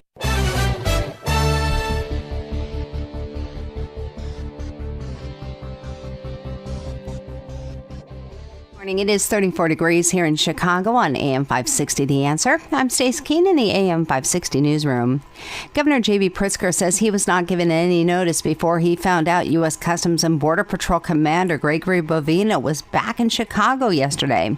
Bovino led the CBP during most of Operation Midway Blitz. Pritzker said the Trump administration referred to Bovino and other federal immigration officers' actions as, quote, enforcement, while his administration calls them harassment. More than a dozen people were arrested in ICE raids yesterday. Officials with the Department of Homeland Security said in a post on X that one of those arrested was an illegal immigrant from Mexico who threw a rock at a CBP vehicle. DHS says that man has a criminal history which includes domestic battery, aggravated assault, burglary, and domestic violence. The Chicago City Council Finance Committee has approved a budget proposal, and while the budget does not have the corporate head tax that Mayor Brandon Johnson was calling for, it does leave funding for youth jobs. The alternative spending plan calls for an increase on taxes on plastic grocery bags, liquor sales, and will allow the city to sell ads on bridge houses and light poles. It leaves out the proposed increase on garbage collection, which Mayor Johnson had promised to veto. The city's budget committee meets today to discuss expenditures, and should that pass, the full budget could be approved as early as Friday. A man shot by a Chicago police officer at a CTA station will not be getting financial damages. According to reports, Ariel Roman had filed a federal lawsuit alleging officers violated his civil rights during an arrest. The jury failed to award punitive damages, instead siding with Chicago police officers. Roman had been charged with resisting arrest, but those charges were later dropped. This report is a service of Woodland Windows and Doors. Marvin Replacement Windows and Doors can bring your backyard right into your living space, making it seem brighter and more spacious. Visit woodlandwindows.com to book your consultation. A check of the roads is coming up in 2 minutes on AM 560 The Answer. Would you like to have your mortgage or rent paid for all of 2026? That sounds like a Christmas miracle, doesn't it? This is what Christmas is all about. Yeah, well, that's exactly what AM 560 The Answer wants to do for you. Go to 560theanswer.com/miracle to enter our Christmas Mortgage Miracle Contest. Enter once per day, every day, between now and December 20th. You can have your rent or mortgage paid for all of next year. It's a Christmas miracle. Nice. Go to 560theanswer.com/miracle. Dan Proft here to tell you about our 2025 Food for the Poor campaign. If you've listened to this station and to our show for any length of time, then you already know about Food for the Poor. They are a nonprofit, faith-based organization that provides food, water, medicine, clothing, and life-saving supplies directly to local partners in Latin America and the Caribbean. We all know about how bad the situation is in Latin America and the Caribbean right now. Economic decline, political instability and corruption, and high food prices. The only thing standing between these families and starvation is Food for the Poor and their partners who are providing life-saving food relief on the ground. But in order to get food and water to those who need it most, Food for the Poor needs your help. Your gift of just $150 can provide food and water for 2 children for an entire year. For a gift of $300, you can provide food and water for 4 children for an entire year. To make a gift of any amount, just call 844-862-4673. That's 844-862-4673. Or visit 560theanswer.com/foodforthepoor. Hello, my name is Dr. Michael Huber. I'm the co-founder and developer of Virago, the immune enhancement cocktail. From all of us at Virago to all you at 560 AM, we want to wish you the happiest of holidays, a Merry Christmas, a Happy Hanukkah, and a safe and joyful New Year. And thank you for making us a part of your day. As the holidays come, we know 2 things for sure. Family get-togethers and flu season is here. Health experts are watching the H3N2 variant this year. Don't wait to protect yourself and your family. Take Virago. Be proactive. Be protective. We at Virago again wish you a Merry, Merry Christmas. Flu season is here. Boost your immune system with Virago and protect yourself. Order your bottle of Virago online today. Visit myvirago.com. Use coupon code IMMUNE to save 30% at checkout. That's myvirago.com. Maha and Virago, making America healthy again. Progressive presents Employee of the Month. Small Business Edition. Today's recipient from Michaela's Mobile Spa, Michaela! Michaela got a quick business insurance quote from Progressive and chose from over 30 customizable coverages. Sure, it helps she's her only employee and does literally everything. But while others would rest on their laurels, Michaela was hard at work saving big. So take that, hypothetical other employee who doesn't exist. Be your own Michaela. See if you could save in as little as 8 minutes at ProgressiveCommercial.com. Progressive Casualty Insurance Company and Affiliates. Coverage is not available in all states or for all vehicles and coverage selections.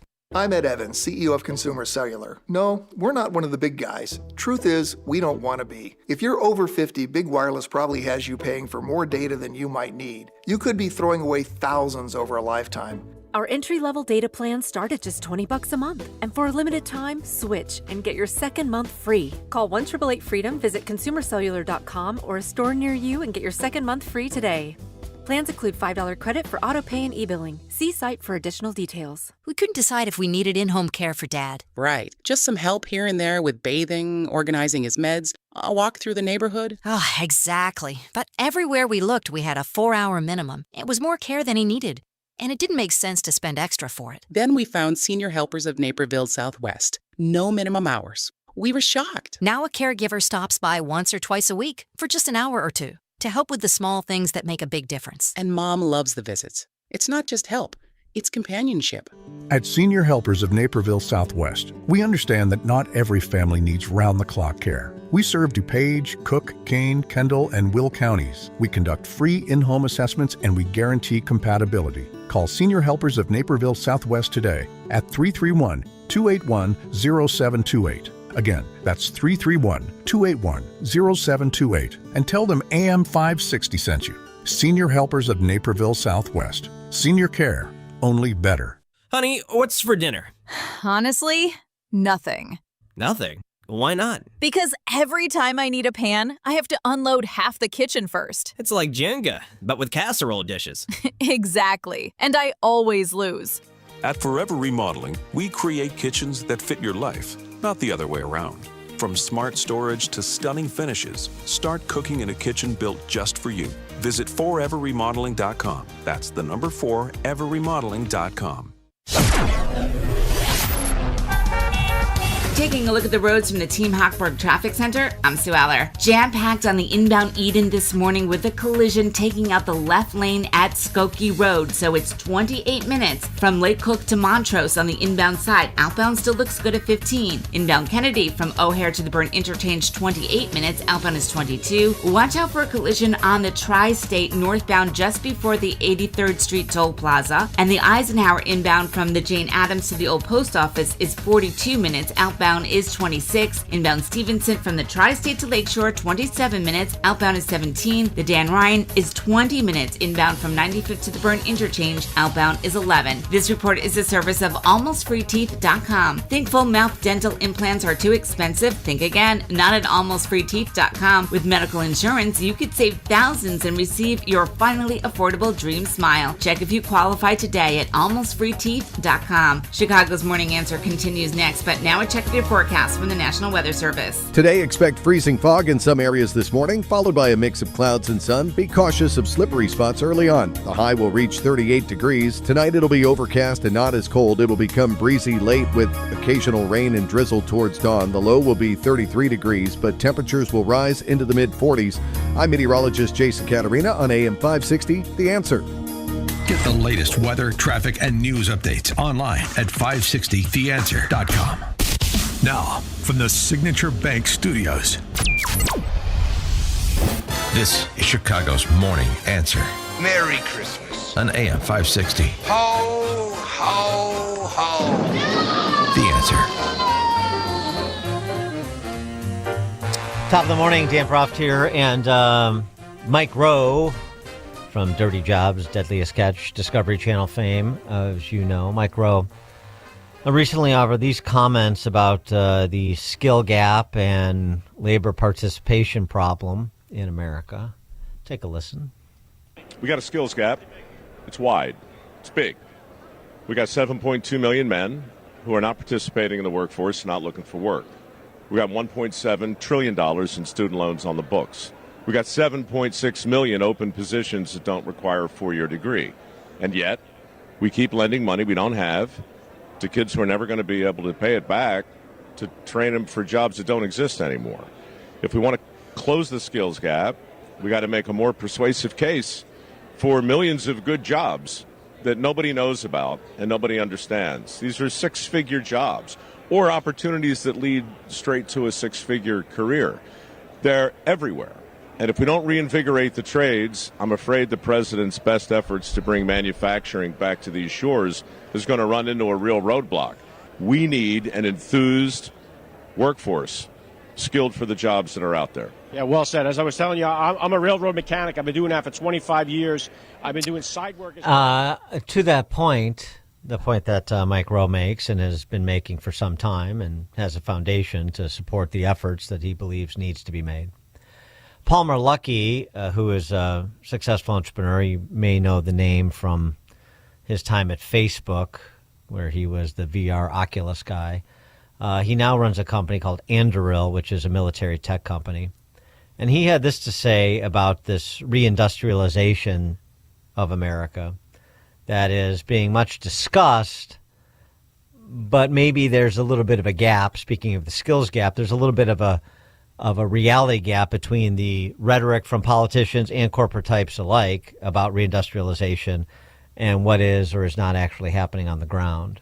What's interesting about the United States and our slip away from being a manufacturing superpower, which was the core of our military might. I mean, that was how we won World War II. It wasn't building the best weapons. It was that we just made so much that the other side couldn't stand up to it. And so how do we lose that? It wasn't an accident or a failure. It was a decision by, I'm going to sound like conspiracy theorists, the elites. The elites decided that they were going to reform the United States in the image of what they wanted. They want us to move higher on the value chain. They said, we're going to do more higher value. We're going to get away from the making and into the design. We're going to make more music and more design and more services, and we're going to become a service economy. We're going to move away from things like textiles and chemicals and metals. And the idea was that in a globalized, peaceful world with no conflict, that moving the things that were lower value to other people would result in a more prosperous nation. And I think it worked for a little while. For example, allowing China into the World Trade Organization was a very profitable thing for our country. It allowed us to buy a lot of cheap stuff, some of it good, some of it bad, but definitely cheaper than it would have been to make it in the United States. Reindustrialization is really about recognizing that sometimes your own destiny doesn't have a value that can be measured in dollars. If you rely on your strongest geopolitical adversary for all the things that make the American way of life possible, and if divorcing yourself from them would radically lower quality of life for everyone in your country, how are you ever going to negotiate with them? How are you ever going to hold them to account? So reindustrialization, a lot of it is it's about making a new decision to bring back these critically important things, not because it's cheaper, not because it is necessary economically, but because as a country you need these things in order to not just be a vassal state to the people who actually make all of the things that you need. I think it's going to be really, really difficult. I think there's a lot of people who are using reindustrialization as a buzzword to raise money, but they don't actually really care about the strategic independence. I see companies that talk about how they're about bringing back U.S. manufacturing, and then they use all Chinese machines in their factory, and they're relying on Chinese technical support teams to make all of that stuff work. We need to make sure that we don't let these buzzwords gloss over a lot of the real problems. We need to hold people to account. If you say that you're about reindustrialization, you better be serious about it, or you should get called out, and people should say, wait, you're actually just the usual way of doing business, dressed up in a newer, more patriotic sounding. For more on this, please be joined by Steve Moore, economist, author of The Trump Economic Miracle and the Plan to Unleash Prosperity Again, co-authored with Art Laffer. Steve, thanks for joining us. Appreciate it. Good. Well, wait, I don't understand a word that second guy was talking about, but I didn't understand what Mike Rowe was talking about. So, well, you don't understand what Palmer Luckey was talking about? About big words that I don't know what he was driving at. But let's address what Mike Rowe was talking about, because it's sort of a dilemma. By the way, there are a lot of jobs. It is true there's 7.5 million job openings in the country. So there, for people with skills who know how to do, you can find a job pretty quickly. If you've got a political science degree, or if you've got a sociology degree, or if you've got a degree in ethnic studies, not so much. Nobody really cares. So it is true that our colleges are churning out people without the basic skills that employers need. But on the other hand, Dan, and here's another tangent to think about in this debate. As you know, I've said this a couple times on your show. I'm on the board of a company called Speed, and we build houses with robots. So a lot of these kind of menial factory kind of jobs that have been done by human beings over the last 50 years, over the next 10 years are going to start being done by robots. And in other words, 10 years from now, most factories will be robotized, and most of that work will be done by machines, not people. So do you want to prepare people for jobs that might not exist 5 to 10 years ago? No, I don't know. I don't know the answer to that. Well, and I'm not an industrialist either, so I don't know sort of where the human capital ends and the machines begin when it comes to things. I mean, just thinking about the different trades, plumbers and electricians and operating engineers and so forth. I suspect even well into the future. You're going to need human capital and expertise in those trades in addition to the automation. I agree with that. Yeah. So, Yeah. And the other point too, in terms of the immediacy, is exactly what you were just referencing and Mike Rowe did, which is there's 7.2 million able-bodied working age men who are out of the workforce, and that just is untenable. Look, you're right that these jobs aren't going to go away overnight, and we do need smart people who know how to do things. If you're an electrician or if you're a nurse or you have some kind of valuable skill. And by the way, that I think we talked about this a few weeks ago on your show, but the Ford CEO says we need 10,000 auto mechanics. 10,000. Yeah, right. And they say we're paying $150,000 to $200,000 for these jobs. So they're good jobs, and there was a real interesting piece in the Wall Street Journal a few days ago on this whole subject saying, the gap between somebody who has a high school degree and a college degree has shrunk. In other words, you get a kid out that goes to high school and then maybe goes to a trade school for a couple of years ago and learns how to be an electrician. They're going to make more money than a college grad after spending $200,000 on their philosophy degree. Yes, that's right. But it is interesting to note that and I saw this in your Unleash Prosperity newsletter first, which is, government employment is down by 270,000 this year, which is, I suppose, reducing the headcount in government is a start. Reducing the spend along with that would be nice. That is not happening as much.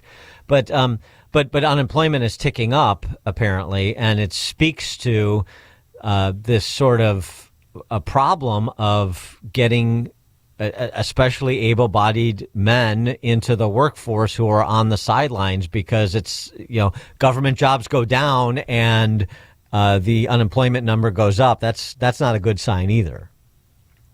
So my philosophy on this is that, for the first half of throughout a lot of the 20th century, people got paid for picking up things and working on assembly lines and things like that. And as we move, further into the 21st century, the only real, muscle that's going to be really important in your body for work is going to be your brain, not how much you can lift and things of that nature. So the sad thing is that the real villain in this whole story, of course, is our education system, where, we now have many schools where half the kids can't read, half the kids can't do math, are not functional. We're not turning kids into functional adults or employable adults when they aren't learning anything in school. By the way, there was I was thinking about you when I read this story, Deb. That one of the top performing schools in Washington D.C. public schools. Now I know that's a low bar to be the top public school, but it has reading levels and so on like twice as high as the average. By the way, only 38% of the kids in the public schools can do math and read at a grade level proficiency. But this school that's sort of near the top of the heap, they're no longer going to ask 6th and 7th and 8th graders to read books because it takes too long to read a book. So no more Huckleberry Finn, no more The Outsiders, no more of the classics like To Kill a Mockingbird. You're just going to read the Cliff Notes version of the book. I'm not making this up. No, I am. Yeah, not surprising. I mean, even if you did assign them to read it, as you were pointing out, a small percentage could actually read it and comprehend what they're reading. Which right. What's very sad. What's Richard Vedder's comment about productivity and education? The only sector that has less productivity gain over the last half century is prostitution. Something like that. That was Richard Vedder. Yeah, a famous yeah. economist. Yeah. And, he wasn't. And by the way, I got some, hate mail from that saying, wait a minute, there's been some improvement in prostitution. Yeah, well, I'll take your word for that. Okay, very good. I got a text from a friend of mine who's in the automotive industry about this conversation. He said there are definitely manual jobs that will be replaced by automation, generally the programmable, repetitive tasks, not the quote-unquote fieldwork jobs that combine manual dexterity with creative problem-solving and thought. So, I mean, that there are these opportunities, and what you're saying and what the other part of what Ro was saying is that skills gap is the problem. There are these opportunities, but you've got young men that don't have those capacities because they were mal-educated and then steered into additional mal-education in the university system. Exactly. And look, the greatest crisis in this country, in my opinion, and things are going very well, by the way, that great crisis, even more so than the healthcare crisis, the debt crisis, is the education crisis. And, you're there, most of your listeners, too, are in the Chicago area. I mean, why do you tolerate schools that fail? We can't. It's child abuse, what's going on in a lot of these schools where they're not teaching kids the very basics that you need to be, as I said, a functional and employable adult. And year after year, we do nothing. We just pay the teachers' unions more. The before we let you go, the Obamacare subsidy issue. You've seen plans introduced by both House and Senate Republicans that definitely are structural reforms to Obamacare. Yeah. But what's going to happen between now and 12/31? Oh, geez. I mean, we've actually come forward with the plan of unleashed prosperity that a lot of the Republicans have embraced, which is put the patient back in the equation. Let's pay for health care the way we pay for groceries. When's the last time, when you went to the doctor or went to the hospital or clinic, you asked how much something was going to cost? And so the costs are completely out of control in healthcare. By the way, if you were to go sort of a doctor in a clinic, if you say, I just want to pay cash for this, you're going to pay 30% less. There's so much bureaucracy in the healthcare system, and it is not working, and it's bankrupt the country. So people should have a catastrophic insurance plan in case something really terrible happens, like you break your leg, or you get cancer, or you get some chronic disease. But for the routine expenses, you would just pay for those the way we pay for everything else. You could probably cut healthcare costs in half by doing that. We have the most dysfunctional, crazy system for paying for healthcare ever. The only people who are making money on it are the big health insurance companies that are an unnecessary middleman. So can Mike Johnson get something through the House that the Senate can live with and get done? Because this would be a big failure for congressional Republicans if they can. Why do we have control of the House and Senate if you can't come together on some substantial structural reform, even if it's only half of the loaf that you want, and rather than extending these subsidies? Well, because Republicans don't like to talk about health care. They're afraid of the issue. They've got a good plan, but and there are ads running all around the country on the TV stations. Republicans are going to kill people if they don't expand the Obamacare subsidies, which, by the way, are available to people who make as much as $500,000 a year. Thank goodness, we're. Well, I know, but so you're going to confirm the left's position by voting to extend the subsidies. What kind of sense does that response make? Well, great point. I mean, it's an outrage, and that's why they call Republicans the stupid party. Stephen Moore, economist, author of The Trump Economic Miracle and the Plan to Unleash Prosperity. Again, Steve, thanks as always. Okay, thanks, Dan. Have a great week, and Merry Christmas. Bye. Merry Christmas. Take care. And he joined us on the Turnkey.Pro answer line. This is Chicago's Morning Answer. Santa's coming to town. Oh, my God. On AM 560. Santa here? I know him. The Answer. You know me. I believe in freedom, independence, and the values that built this country. Now, I'll be the first to say President Trump has taken the steps towards reviving our economy. But inflation, trade deficits, and global uncertainty are hitting hardworking Americans where it hurts. Here's the truth. I refuse to let these hidden forces decide my future. That's why I help protect my wealth with real assets, physical gold and silver. For generations, these metals have held value no matter who's in office or what the markets do. To me, gold and silver mean independence, not just for today, but for tomorrow. If you want the peace of mind I've found, it's time to take action. I've partnered with the #1 rated precious metals company, Goldco, and right now they're offering first-time buyers a rebate of up to 10% in bonus silver on qualified accounts. Visit LaraLikesGold.com to learn how you can help safeguard your savings with gold and silver the way I do. That's LaraLikesGold.com. Business owners, is your company's cybersecurity ready to handle today's cyber attacks? They're getting more and more sophisticated every year. Some companies never recover due to the fallout. In 2021, a ransomware group called DarkSide gained access to Colonial Pipeline through a compromised password. The impact, $4.4 million paid in ransom. In 2017, Equifax had a massive breach which ended up costing more than $700 million in settlements. Large companies from Target and Yahoo to small businesses, including medical practices, have suffered major losses due to cyber attacks. Many have had to close their doors. Access One is here to protect your business 24/7 year after year. Access One is a proud sponsor of Chicago's Morning Answer. These are the guys you can count on. Cybersecurity isn't just about IT, it's about protecting your survival and customer trust. If you're concerned about cybersecurity, get a free baseline cybersecurity assessment from Access One by calling 1-800-654-1555 or filling out the contact form on their website at access1inc.com, access O-N-E, spell out the number, access1inc.com. Access One is here in Chicago. Again, the number 1-800-654-1555 to schedule your free baseline cybersecurity assessment or visit them at access1inc.com. Signature Bank is Chicago's fastest growing independently owned business bank, a bank where relationships still matter. Signature Bank knows your name and your story. I'm Dan Proft, and I know this because Signature Bank is my business bank. Anthony and John here from Bionic Auto Parts, proud clients of Signature Bank. We deliver high-quality, recycled and remanufactured auto parts to Chicago and Milwaukee. Our mission is simple: provide parts safely, reliably, with great customer satisfaction. We process over 350 vehicles a month. With big banks, everything took forever. Layers of approvals and endless delays. At Signature Bank, one call got it done. Whether it's lending, deposits, or treasury management, they deliver fast. Signature Bank made us feel like family. That's a partnership we deeply appreciate.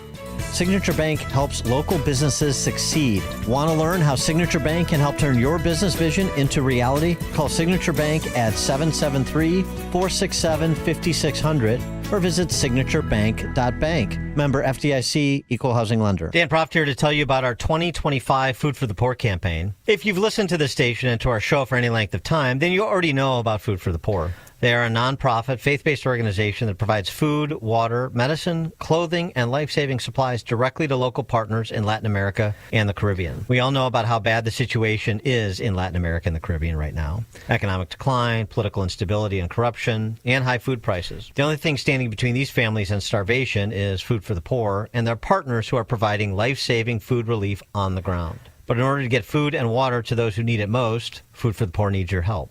Your gift of just $150 can provide food and water for 2 children for an entire year. For a gift of $300, you can provide food and water for 4 children for an entire year.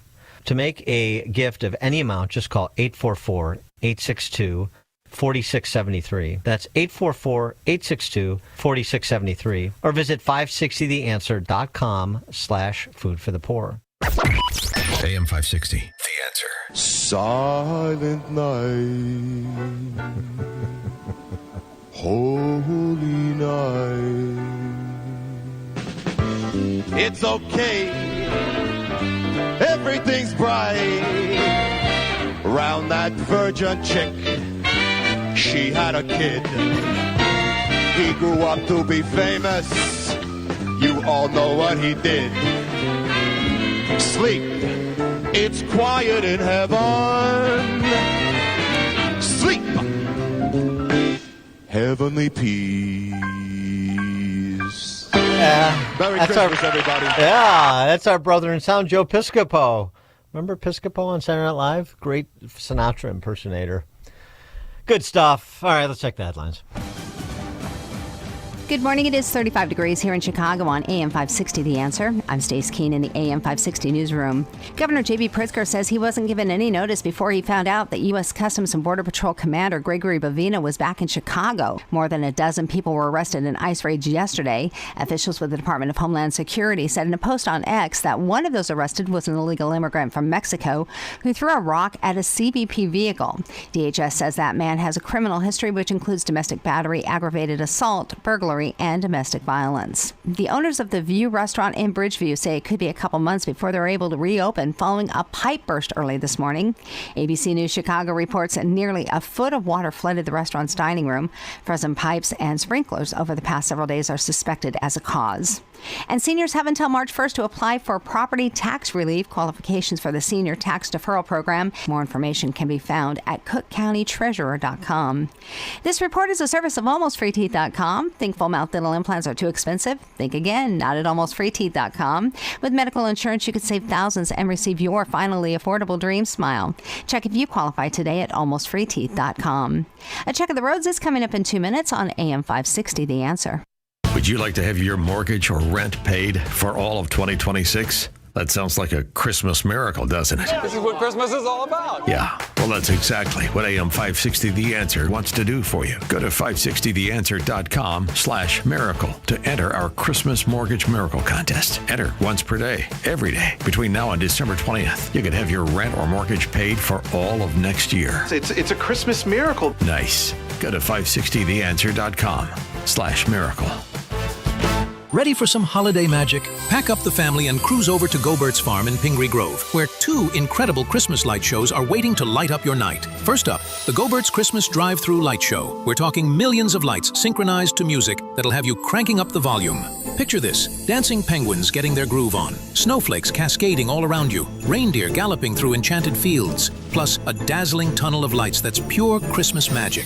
But wait, there's more. The legendary Larson Christmas Light Show, the one everyone's been raving about from Campton Hills, is now right here on the Go-Bert's property. 30 minutes of jaw-dropping lights, spectacular special effects, and surprise character visits that'll make the kids lose their minds with excitement. Here's the best part. You can experience both shows in one epic night. Perfect for families, couples, or even your company party bus. Because yes, limos and party buses are totally welcome. Per vehicle pricing keeps it affordable, but grab your tickets online now because these shows are selling fast. Visit GoBerts.com for tickets, times, and all the details. Go-Bert's Farm, where Christmas dreams come to life. That's cold!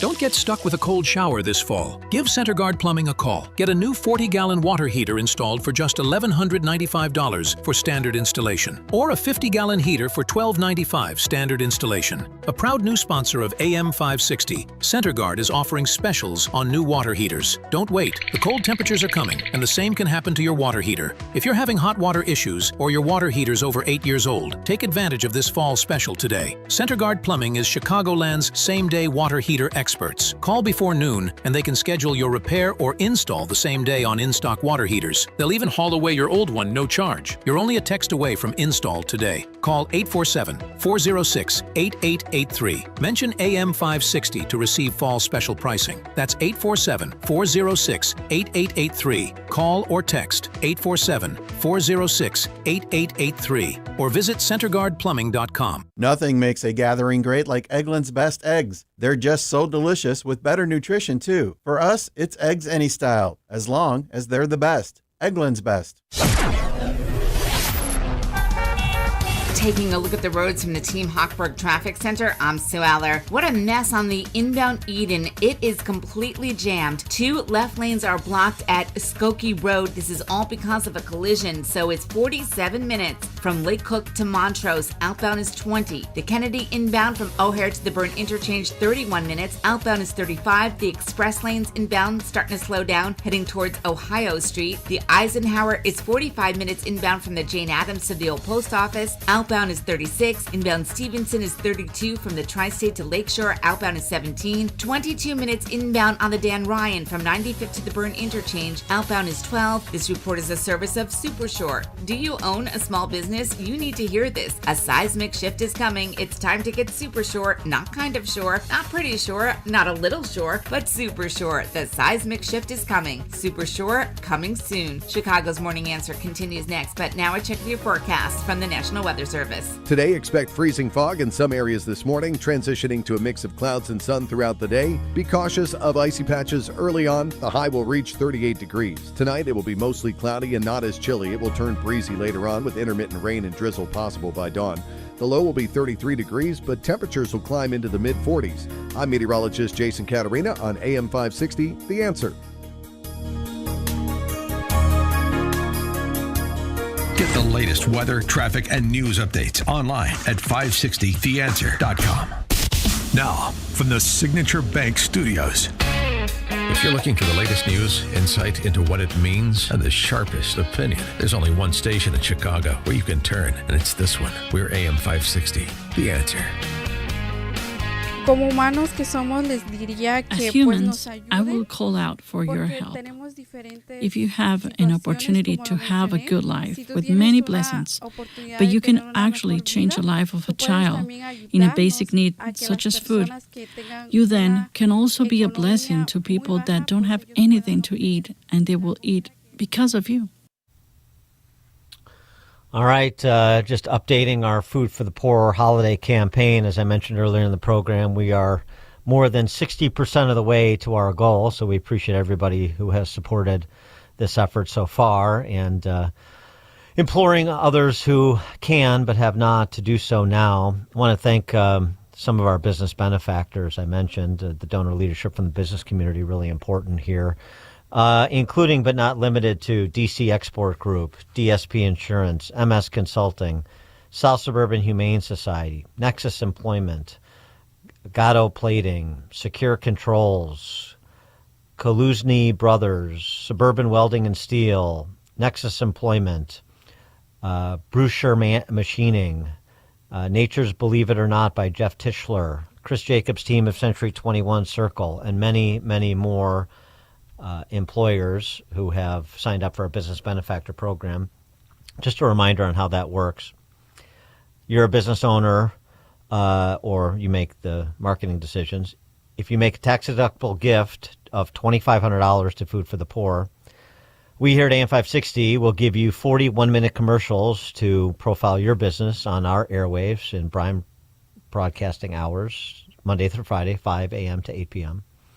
It's a great marketing deal, the best in Chicago radio for sure. And at the same time, you'll be providing life-saving food and water for more than 30 children in Latin America and the Caribbean who are suffering under the sorts of deprivation that we can only imagine. To become a business benefactor, just call our general manager, John Gallagher, at 847-472-8950. Again, that's 847-472-8950.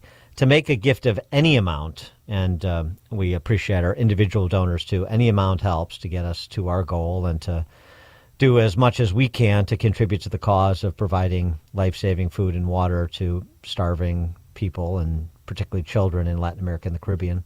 Make a gift of any amount, 844-862-4673, or you can do so online at 560theanswer.com/food for the poor. For more on the state of play and more color on the campaign, pleased to be joined again by Paul Jacobs, on-air marketing rep for Food for the Poor. Paul, thanks for joining us again. Appreciate it. No, Dan, I'm excited. I've got some great news, and for some, it's a little harrowing news. It's 1 week until Christmas. 1 week until we kind of settle back and look around, talk to our family about the year that was, remember the birth of Christ, and we get an opportunity to give. And what is really amazing about what you were talking about, those business benefactors, we just got a couple in just now. Michaela Shute, thank you for your business benefactor gift of $2,500. And Vito's Vault.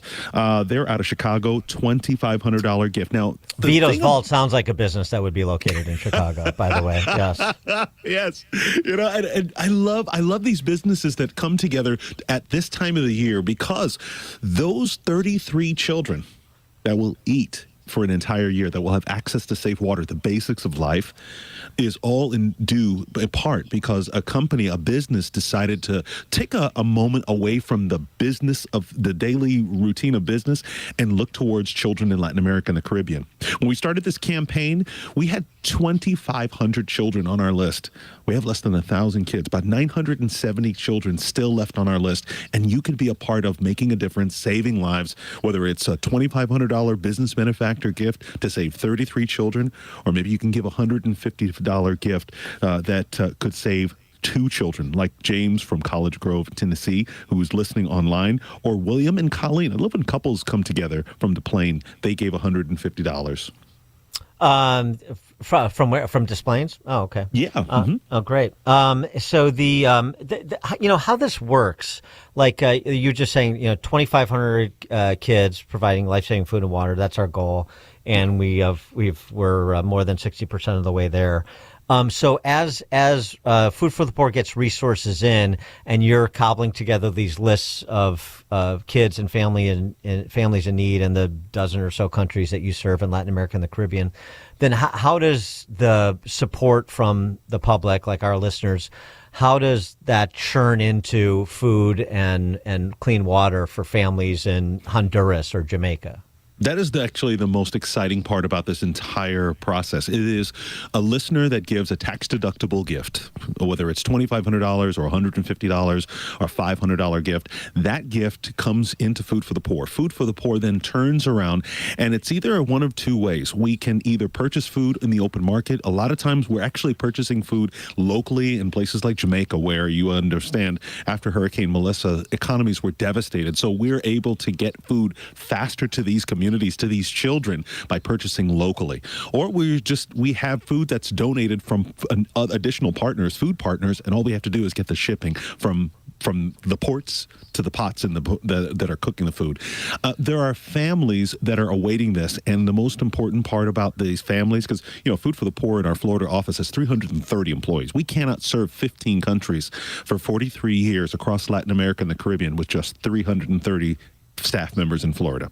No, it's through the ministry partners that we have in each of these countries. It's vetted ministry partners, pastors, and local churches on the ground that are working, living, and ministering in the community.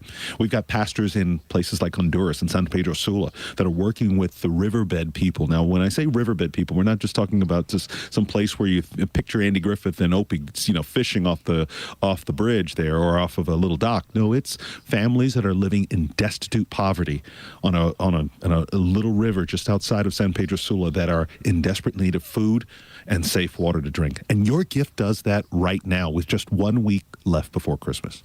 I like it's both, and it's all hands on deck type of approach, which makes sense. But I like the fact that you've got local providers too involved in this, because of course that helps to support entrepreneurs and churn the local economy in a productive way too. I mean, and not to mention, there's relationships there, right? The vendor knows the people.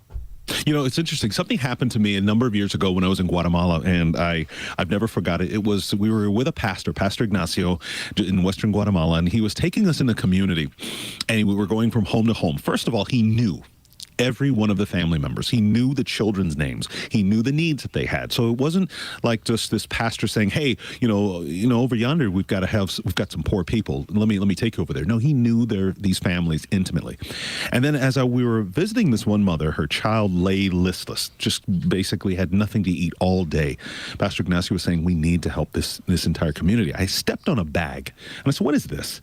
And I saw this special marking on this bag. It was a bag of rice that was just embedded in the dirt. And it had this special marking, and he told me the local politicians came through recently because there were elections, and they were giving out bags of rice in hope for votes. I thought, wow. And he says, but they're not coming back, but I'm here.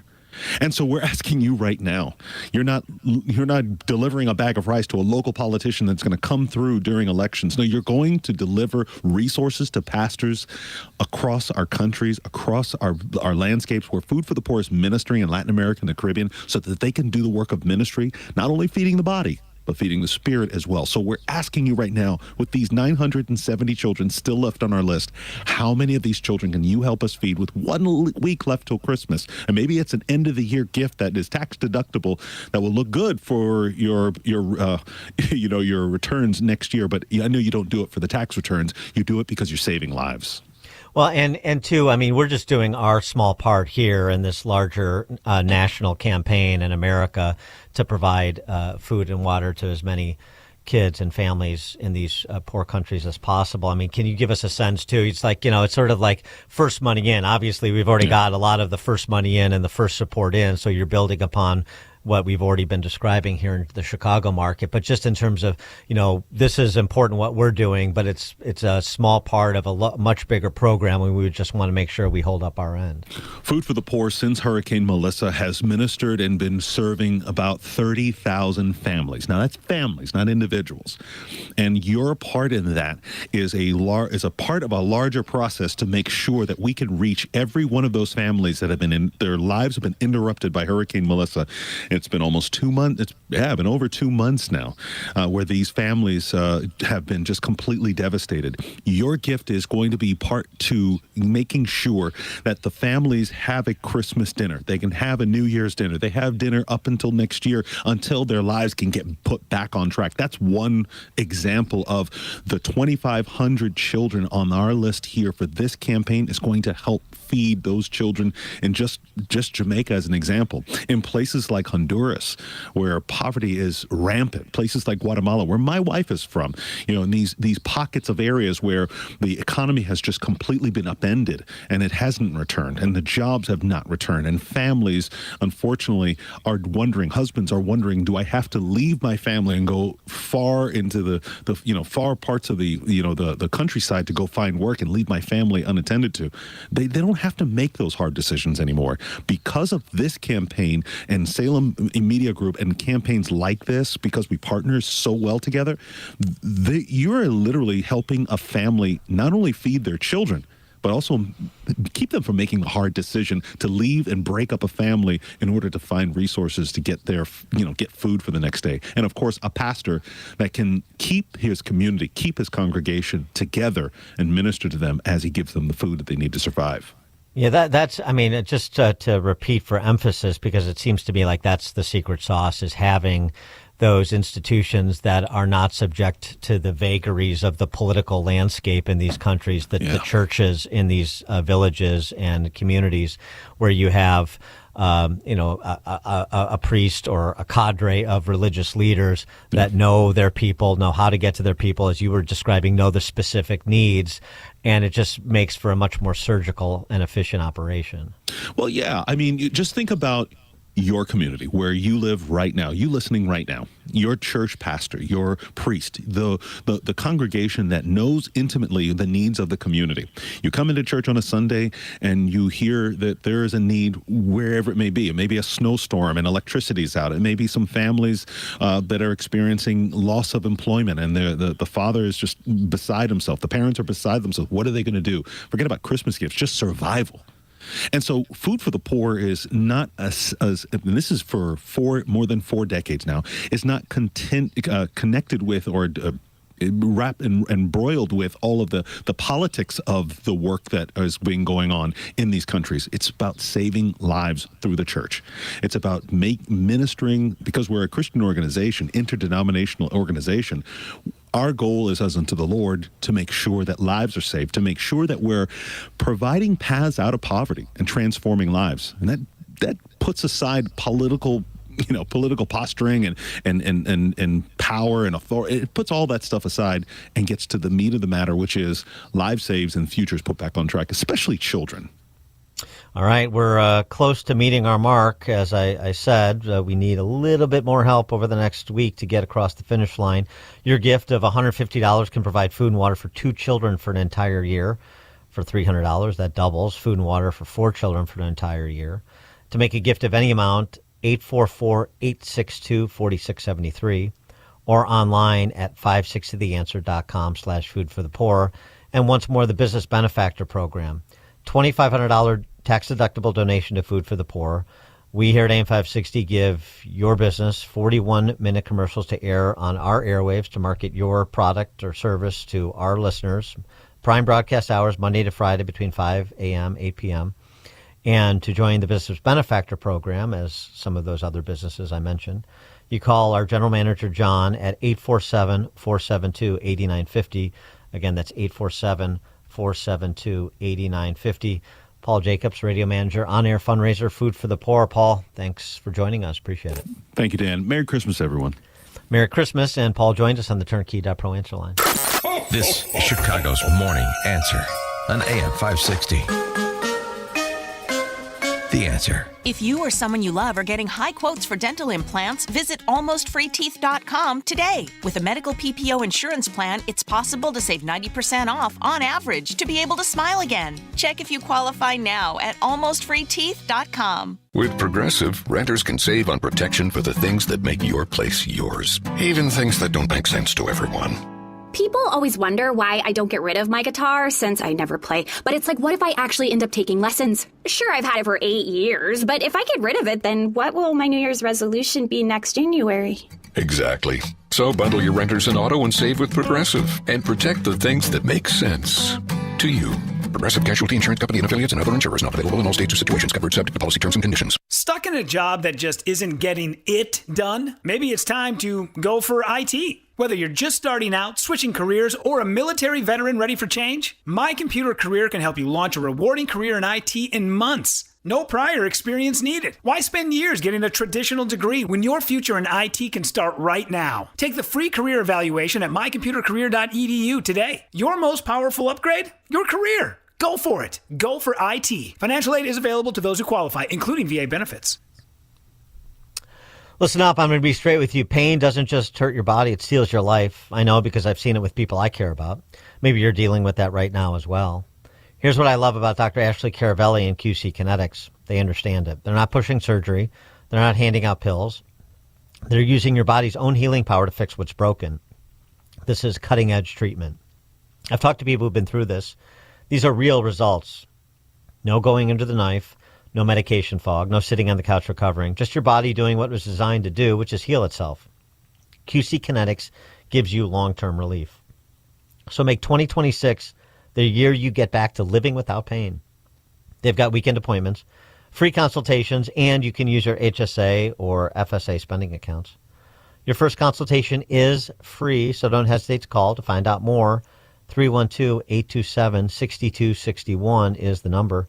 Again, 312-827-6261. Call QC Kinetics at 312-827-6261. This is the time of the year most of us are checking off our holiday gift list. Identity thieves have lists too, and your personal information might be on that list. Protect your identity with LifeLock. LifeLock monitors hundreds of millions of data points every single second and alerts you to the threats you could miss yourself. If your identity is stolen, your own U.S.-based restoration specialist is going to work to fix it, guaranteed, or your money back. Make this season about joy, not identity theft, with LifeLock. Save up to 40% off your first year at LifeLock.com with the promo code BECK. Terms apply. If a Lenovo computer for your business is on your holiday list, don't shop around. Just go directly to the source, Lenovo.com. It's your last chance to get exclusive deals on the PCs you want for your business, like the ThinkPad X9 14 Aura Edition and Yoga 7i 2-in-1. So avoid all that shopping chaos and price comparing, and just go directly to the source, Lenovo.com, where PCs are up to 35% off. That's Lenovo.com. Lenovo. Tired of tech headaches slowing your business down? Unique Computing Solutions has been the go-to IT team for businesses in Illinois and Northwest Indiana for nearly 30 years. We've seen how a poor IT infrastructure can cripple productivity. Your systems should be running smoothly, your data secured, and your communication should be streamlined. Get a free assessment today at UniqueComputingSolutions.com. That's UniqueComputingSolutions.com. Your IT challenges solved. This message is for anyone looking for $500,000 to $1 million or more of affordable term life insurance, even if you have diabetes, high blood pressure, or taking anxiety meds. Here's an example. If you're a 50-year-old male, maybe overweight with type 2 diabetes, $1 million of term life insurance may only cost about $200 a month. We're Term Provider, experts in finding affordable term life insurance for those that may not be in perfect health. If you've had prostate cancer, heart conditions, high cholesterol, or on prescription medications, you may still qualify for $500,000 to $1 million or more of affordable term life insurance. Get a quick quote by calling Term Provider at 800-555-2085. 800-555-2085. If you're looking for term life insurance but have type 2 diabetes, high blood pressure, or have other health issues, call Term Provider at 800-555-2085 or visit termprovider.com. termprovider.com. Hello, this is Alistair Begg. In September of 2026, I'll be teaching the Bible as we cruise through the Norwegian fjords. I'd love for you to join me. Call 855-565-5519 or visit deeperfaithcruise.com. AM 560, The Answer. So there's still an impasse between BLM Brandon and a couple of handfuls of alder humans. In fact, those couple of handfuls of alder humans moved an alt budget, also smoke and mirrors, through the Finance Committee yesterday. And BLM persists with his commitment for some sort of head tax on, the latest proposal. Businesses in Chicago with more than 500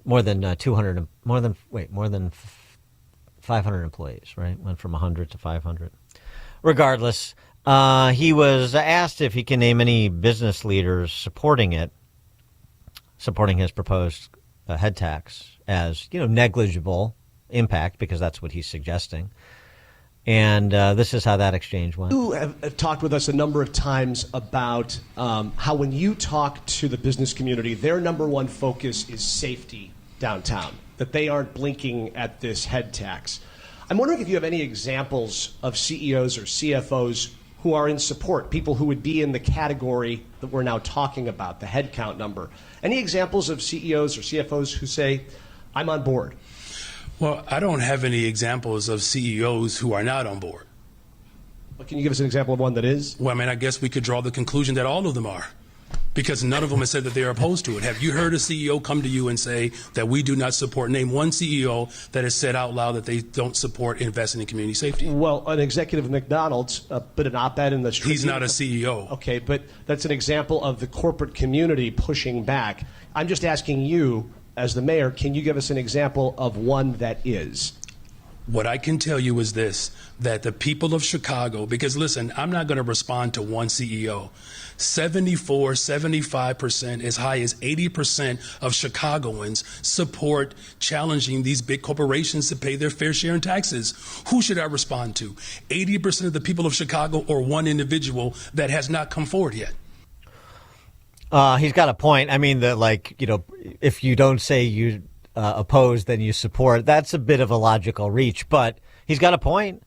Why shouldn't he respond to the supermajority of residents who support the hustle of taxing the rich and taxing corporations and continuing to pile on? That is the resting position of the majority of the electorate, so why shouldn't he cater to that? Isn't that smart politics? And he does have a point, too, sort of what we were talking about with the Beat Kitchen issue. Yeah, where are the C-suite executives decrying this? Voice is pretty muted, as per usual. Don't want to get involved while the city burns down around them. I've been saying that for a long time. Still no change in behavior. So you get what you get. It's now 8 o'clock on AM 560 WIND Chicago. In 12 hours, President Trump will be on primetime TV. I'm Dave Anthony, Fox News, addressing the nation. The White House press secretary says the president will highlight his accomplishments over the past year: a secure border, lower inflation than its peak under the Biden administration, and reduced gas prices. Fox's Rich Edson at the White House. Will the president bring up Venezuela tonight? It's amid an ongoing military operation blowing up drug smuggling boats and the seizure of an oil tanker. He posted this on Truth Social. I am ordering a total and complete blockade of all sanctioned oil tankers going into and out of Venezuela. America will not allow criminals, terrorists, or other countries to rob, threaten, or harm our nation, and likewise will not allow a hostile regime to take our oil, land, or any other assets. Before tonight's address, the president will go to Dover Air Force Base for the arrival of the caskets carrying 2 National Guard soldiers killed while on duty in Syria last week in an ambush terror attack. The president has added Syria and 4 other countries to a travel ban list, not allowing people from there to come here.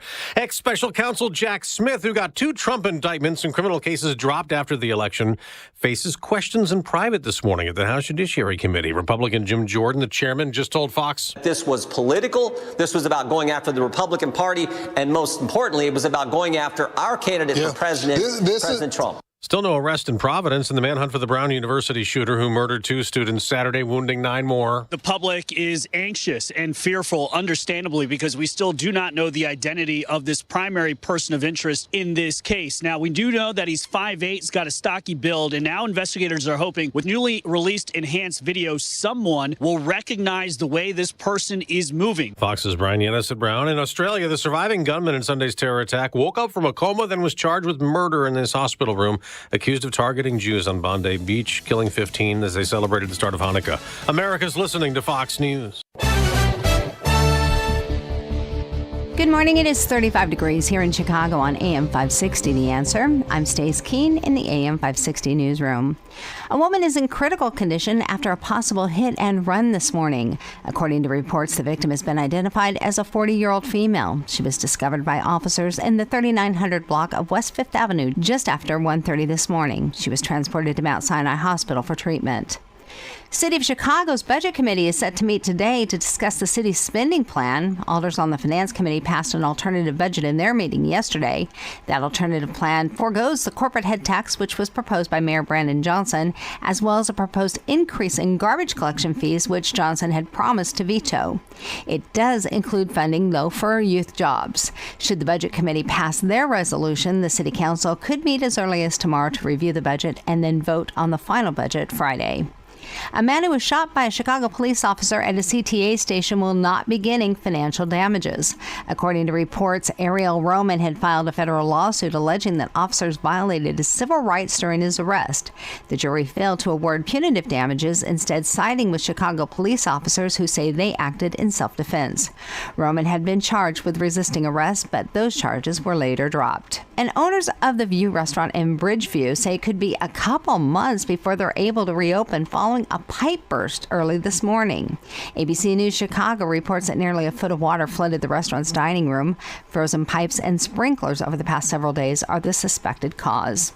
This report is a service of Goldilocks, offering Chicagoland state-of-the-art smart security systems to protect your home or business. AM 560 listeners receive 3 months of monitoring free with new installs.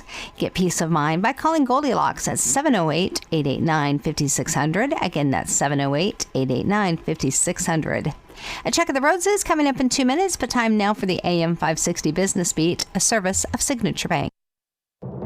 I'm Liz Clayman, and this is the Fox Business Report. Warner Brothers Discovery's board is recommending shareholders reject Paramount's unsolicited all-cash bid for the company, saying it believes Netflix's proposal for its studios and HBO Max streaming service is still superior. General Mills shares are up 0.5%, even though the maker of Cheerios, Betty Crocker, and Wheaties reported weaker sales. General Mills says it's investing in its brands and is standing by its forecast for the year. The food giant says its investments are working. California regulators have given Tesla 90 days to make changes. It's accusing the company of deceiving car buyers by falsely implying its cars could drive on their own. Tesla says not one single customer has come forward to say there's a problem, though. That's your Fox Business Report. I'm Jen Coselda, invested in you.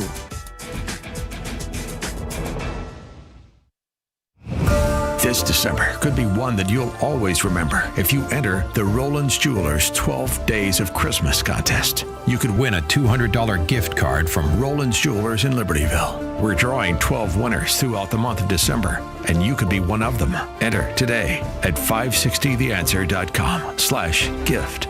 That's 560theanswer.com/gift. The biggest time of the year for stores is during the Christmas season. And if you deal in collector coins, the main source for inventory is from people like you. We want to have our showcases fully stocked before Christmas. Last Christmas, gold was the highest ever recorded in its 5,000-year run. We don't always know if precious metals will go up or down. We're saying that if you don't appreciate that collection Grandpa left, you may want to at least find out what you can get for it. Fox Valley Coins is the trusted place where people come to buy and sell their precious metals, rare coins, and paper money. We're especially interested in purchasing now through the first week of December. And we'll still be buying after we get back from the Christmas break, but we need to purchase now. Fox Valley Coins is located one light north of I-88 on Route 59 on the Naperville-Warrenville border. We'll be closed Christmas Eve through Monday, January 4th, celebrating Jesus' birth with family and for year-end inventory. Merry Christmas from Fox Valley Coins. Family-owned integrity since 1981. FoxValleyCoins.com. Dan Proft here to tell you about our 2025 Food for the Poor campaign. If you've listened to this station and to our show for any length of time, then you already know about Food for the Poor. They are a nonprofit, faith-based organization that provides food, water, medicine, clothing, and life-saving supplies directly to local partners in Latin America and the Caribbean. We all know about how bad the situation is in Latin America and the Caribbean right now. Economic decline, political instability and corruption, and high food prices. The only thing standing between these families and starvation is Food for the Poor and their partners who are providing life-saving food relief on the ground. But in order to get food and water to those who need it most, Food for the Poor needs your help. Your gift of just $150 can provide food and water for 2 children for an entire year. For a gift of $300, you can provide food and water for 4 children for an entire year. To make a gift of any amount, just call 844-862-4673. That's 844-862-4673. Or visit 560theanswer.com/foodforthepoor. And if you are a small business owner or you make the marketing or advertising decisions for a business, then you need to become a business benefactor. Just make a $2,500 tax-deductible donation to Food for the Poor. And AM 560 will give you 40 one-minute commercials to air here on AM 560 The Answer between 5 a.m. and 8 p.m. Monday through Friday at no additional cost to you. Lock in your 2026 marketing now at this incredible price. It really is the best deal in all of Chicago radio. You'll join a long list of businesses who are reaching AM 560's audience of affluent decision makers. And through the generosity of your business, you'll also be helping more than 30 children for a year. To take advantage of this deal, just call John Gallagher at 847-472-8950. Again, 847-472-8950. That number, one more time, 847-472-8950. Or go to 560theanswer.com/foodforthepoor. That website again, 560theanswer.com/foodforthepoor. Progressive presents Employee of the Month. Small Business Edition. Today's recipient from Michaela's Mobile Spa, Michaela! Michaela got a quick business insurance quote from Progressive and chose from over 30 customizable coverages. Sure, it helps she's her only employee and does literally everything. But while others would rest on their laurels, Michaela was hard at work saving big. So take that, hypothetical other employee who doesn't exist. Be your own Michaela. See if you could save in as little as 8 minutes at ProgressiveCommercial.com. Progressive Casualty Insurance Company and Affiliates. Coverage is not available in all states or for all vehicles and coverage selections. I'm Ed Evans, CEO of Consumer Cellular. No, we're not one of the big guys. Truth is, we don't want to be. If you're over 50, Big Wireless probably has you paying for more data than you might need. You could be throwing away thousands over a lifetime. Our entry-level data plans start at just $20 a month. And for a limited time, switch and get your second month free. Call 1-888-FREEDOM, visit consumercellular.com or a store near you and get your second month free today. Plans include $5 credit for auto pay and e-billing. See site for additional details. Taking a look at the roads from the Team Hochberg Traffic Center, I'm Sue Aller. Barely moving northbound on Lakeshore Drive, completely jammed into Hollywood Avenue. You're also stop and go on the Tri-State northbound from 47th Street to the Eisenhower, and it's 60 minutes on the inbound Eisenhower from the Jane Addams to the Old Post Office. Outbound is 43, inbound Kennedy from O'Hare to the Byrne Interchange, 45 minutes, outbound 37. The express lanes are stop and go inbound between the Eden Expressway and Division Street. Inbound Inbound Eden from Lake Cook to Montrose is 19 minutes. Outbound is 23. Inbound Stevenson from the Tri-State to Lakeshore, 38 minutes. Outbound is 19. Inbound Dan Ryan from 95th to the Burn Interchange, 25 minutes. Outbound is 12. Traffic is a service of Quick Delivery Service. Make Quick Delivery Service your personal ground crew anytime, anywhere, any place. When you need to move your shipment or freight, Quick Delivery will get it there. Get a quote in advance and eliminate any surprises at quickdelivery.com. Chicago's Morning Answer continues next, but now a check of your forecast from the National Weather Service. Today, expect freezing fog in some areas this morning, followed by a mix of clouds and sun. Be cautious of slippery spots early on. The high will reach 38 degrees. Tonight, it'll be overcast and not as cold. It will become breezy late with occasional rain and drizzle towards dawn. The low will be 33 degrees, but temperatures will rise into the mid-40s. I'm meteorologist Jason Caterina on AM 560, The Answer. Get the latest weather, traffic, and news updates online at 560theanswer.com. Now, from the Signature Bank Studios, this is Chicago's Morning Answer Merry Christmas. on AM 560. Ho, ho, ho. The Answer. Top of the morning, Dan Proft here, talking about violent crime in urban centers, beginning with Chicago. Interesting exchange by two rappers on the topic, specifically as it pertains to Chicago. A rapper who goes by Savage 21 discussing his solution to violence in Chicago on a podcast with another rapper who goes by Big Bank. Now, this is not my preferred vocabulary, but the sentiment is actually quite interesting. Take a listen. I think everybody just need to leave the violence alone. I agree with that, but I feel like it takes... But they need to build a city called Crash Out City. And if your ass is so gangster and you so crazy, especially the rappers, I'm mainly talking to the rappers. The rappers who act like, you got niggas who, yeah, I rap, but I don't be on the internet just like overly just saying about niggas and this and like that. So the niggas who overly just be like acting like they just ready to crash out, Trump need to make a motherfucking city for these niggas. I know we got some land somewhere in America that ain't nobody using, where they test bombs and that. We're gonna call this Crash Out City. They got it. What? It's called Slab City. There's no laws there. Literally. In America? Look it up on YouTube, bro. Yeah. They live there. It's still federal laws. Yeah. Federal laws around the whole land. No, we talking about federally. Trump. Donald J. Trump. He got down, built, he made this city, named this city, Crash Out City. Sending the National Guard everywhere. Crash Out City. We're going to come pick all y'all niggas up. Ooh, y'all want to crash and y'all hate y'all ops that bad or y'all just hate the world that bad. We're going to pick all y'all up, put y'all on a plane, and we're going to fly y'all to Crash Out City. When you get there, this shit like Call of Duty. It's AR. No, that's serious. You go in the house, there's a gun right there. You got to go find the clip, find the bullets, and you come outside. Yeah, everybody just crash. For real. Purge. And don't nobody go to jail. Whoever survives, survive. You go home. Yeah, so a little bit of Hunger Games approach there. And, I think the point of that is not to take that proposal seriously, but the point is to say, look, we don't want repeat violent offenders in our neighborhoods any more than anybody else does, which we know to be true. So why can't we get it done? Well, this is the long-running conversation we have about the criminal justice system in Cook County and Chicagoland more generally.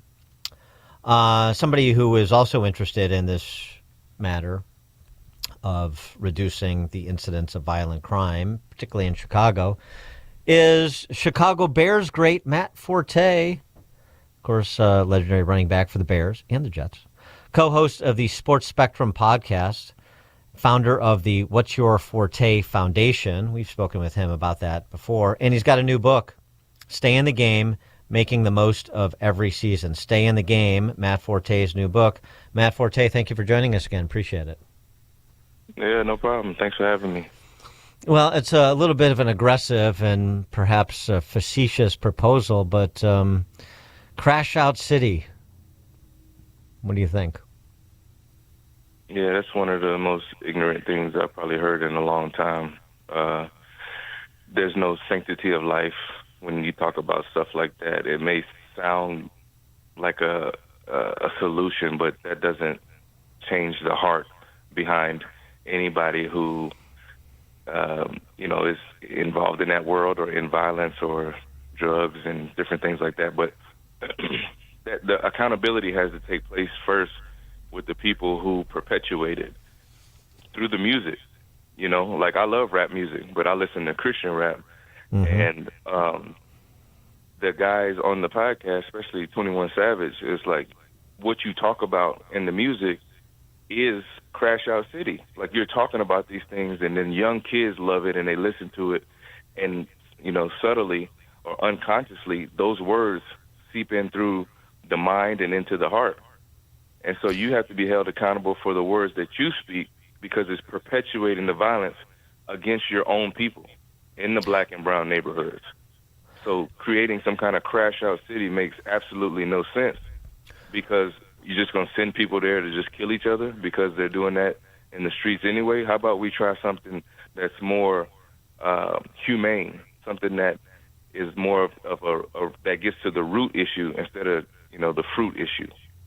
Yeah, of course you're right about that, but doesn't it speak to a certain sort of exasperation and hopelessness that, you would even joke about something like that? That seems to be the problem, is that sort of the resting position of all parties concerned is the acceptance of the status quo, and you don't. It's difficult to see, actually. There are green shoots, there are examples where this is happening, but you just don't see the sort of change in attitude. You mentioned the word sort of accountability. You don't tend to see a change in mentality that permeates a particular neighborhood or neighborhoods that's required. Yeah, there is a sense of hopelessness to those who are trapped in a cycle and don't see a way out.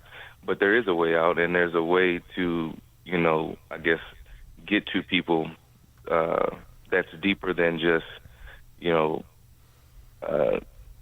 through music and different things like that. I think people are desperate for truth. People are desperate for the Spirit of God in their lives. But when you don't have that, then you come up with silly ideas like Crash Out City or something like that, where that it logically makes sense to you because you've only lived in that world, or you lived that life, and you don't necessarily have the empathy within you or the wisdom and knowledge that God can give you in order to come up with better ideas to better attack a situation like that, because violence has been around since the beginning of time. Yeah, right. It's something that is prevalent everywhere, but that doesn't mean that we just lose all hope and say, yeah, just give everybody guns and then just go and do away with each other, because we'll put them there because those are the bad people. When it comes really down to it, we're all filthy and in different ways, but we need the Spirit of God in our lives and in this world and in this country desperately, and the truth of the Word of God to people to abide by, because that's the only thing that really can change a heart. And we're not talking about behavioral modification. We want the heart transformation within it, so that you're not just being a good human being and giving back to the community or serving because you have to, or something that you need to do to be a good person. It's because you want to. You're so gracious that God has given you a life to steward that you want to have that rub off on other people. So, growing up in Slidell, Louisiana, where did you get this understanding of the world, of the human condition, of your relationship to God? Who mentored you? My mother and father. My grandfather's a pastor from Texas, and my mom and dad always had me in Sunday school and in church, But I would say it came through experiences in life as well, because even though I was in Sunday school and in church, I really didn't learn anything throughout those years of growing up, even into adulthood. And it wasn't really till I made the professional football league in the NFL when I got drafted that you start to learn these things through experience, where there's a lot of temptation of drugs, alcohol, and money, and sex, and women, and cars, clothes, jewelry, all this stuff that you realize is empty. It's an empty life. Even the fame part, where people, idolize you because of what you do on the field. But at some point, that's going to end. And then if your identity is wrapped in that, then you realize that when that's over, then what else is there to do? So there has to be more to life. It has to be more to you as a person than just athletics or fame or sport, right? So I began to learn that, and my dad would always tell me that, football is not the end-all, be-all. Get your education, make sure you get your degree, make sure you read books and understand and all this stuff that is beyond being a lifelong learner is part of being a good leader in the world as well. So I learned that through them, but also experiences, because I grew up in a mixed income neighborhood. You had different types of people all in it, and I went to school in the same reflect. But then, I've been able to know how to function in all white spaces, and I've been able to function in all black spaces. And I've come into contact with people growing up in South Louisiana that were, red hot, white hot racists, and I've been in, contact with people who have taken me into their homes and love, me just because of who I am. And those experiences teach you that it's deeper than skin color, it's deeper than race or the neighborhood you grow in. It's honestly a heart transformation issue that we have in this world. And, I was able to learn that by just growing and being through, and always having a foundation of God in my life, but also seeing the different areas. I mean, when I was and I write about this in my book, Stay in the Game, when I was a freshman at Tulane after my freshman year, one of my teammates who was a senior, who was about to possibly make the NFL, was murdered by senseless gun violence, jealous boyfriend. And that was the first time I had ever had someone close to me really like that to be taken, almost like a brother, your teammate like that you see every day in the locker room. Mm-hmm. And I saw what violence does and what it takes away, not just from that person, but from the entire family unit, his mom. And he had 2 kids at the time, so his kids, and they won't be able to grow up with a father. And man, it was devastating to me, and it always stuck with me throughout Tulane and in New Orleans and playing in college. And then when I got to Chicago by playing in the NFL, I realized that God placed me here for a bigger reason than just running the football and scoring touchdowns, and it was to impact the city of Chicago in a way that's positive. Where I can help the youth to understand that no matter where you grow up, whether it's the south side, west side, or maybe you're in on the north side, but there's a different way of life that you don't have to indulge in the foolishness or the violence. And the thing you said too about the crowds, the crowd cheering is not going to last forever. I mean, you retired you were 32. Yep. And this, the average career in the NFL is 3 years.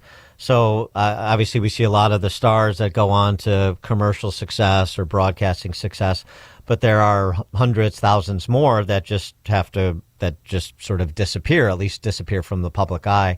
And I just wonder, when you're retiring in your 20s or 30s from football, whether you chose to or, injuries and so forth, like, do you stay in touch with those guys to help provide constructive paths, even if they're financially secure, and some of them are not, but even of the ones that are, where they can get into something that gives meaning to their daily lives, the way that you have with your foundational work and the podcast and so forth?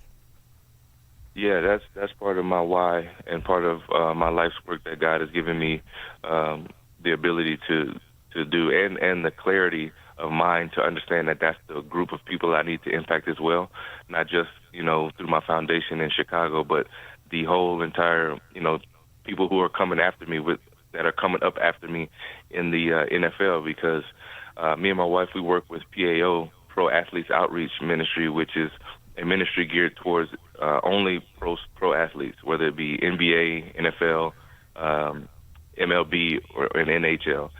And it's starting to spread globally through soccer and the international sports. And our goal is to impact the statistics that you hear when guys retire of being 85% getting divorced and 80+% going broke 3 years out of retirement. And, you know, God has blessed us too much to take all of the platform and, you know, the financial freedom that you get from playing sports and entertainment to just blow it all away or actually become worse off or continue generational curses like, you know, divorce and fatherlessness in homes. So that is part of the group that I am definitely here to impact. And it's a way that we talk about it and have great speakers and people who from experience have played the game for long periods of time and have been married 20, 30, 40 years. So they're a great example of the success that you can have within the sport and after the game is over. And, you know, that's part of the subtitle of my book of how to be successful in every season of life because, you know, I played football for 10 years in the NFL speaking, but 25 years total. And if you've done that your entire life, I'm only 40. That's more than half of my life I've done that. And if you've only done that, when you finish and you retire, you know, a lot of times guys have a hard time figuring out what's next because they feel like they don't have any other skills or they can't do anything else. But the key thing is to understand that athletics and sports really does, especially at a high level, teach you the discipline, the sacrifice, and the hard work that you need in any facet of life or any season of life. There's a Bible scripture in Ecclesiastes that says, eternity is set in the heart of man. And what that means is that we all seek something eternal in our heart, but we try to fill it with all the things that are temporal. Like I mentioned earlier with the money, cars, and clothes, and all the flashy things and fame. But all of those things end up dying off. So we have to have this foundation of God in our life and the Spirit of God within us to be able to fight the temptations of the flesh, but then also to live a life and have clarity of purpose in life. If you're living a life without purpose, it's not going to be long before you just end up doing things because you feel like that's what you should be doing, and you go down the wrong path in the wrong lane. What's your foundation? What's your Forte Foundation? What's your ForteFoundation.org? So, is there some crossover there when you're talking about the sort of ministry you do with professional athletes, as well as the ministry and the programs you do with young people to try to steer them away from destructive behavior like violence in the community? Yeah, absolutely. We try to expose them to different lines of professions.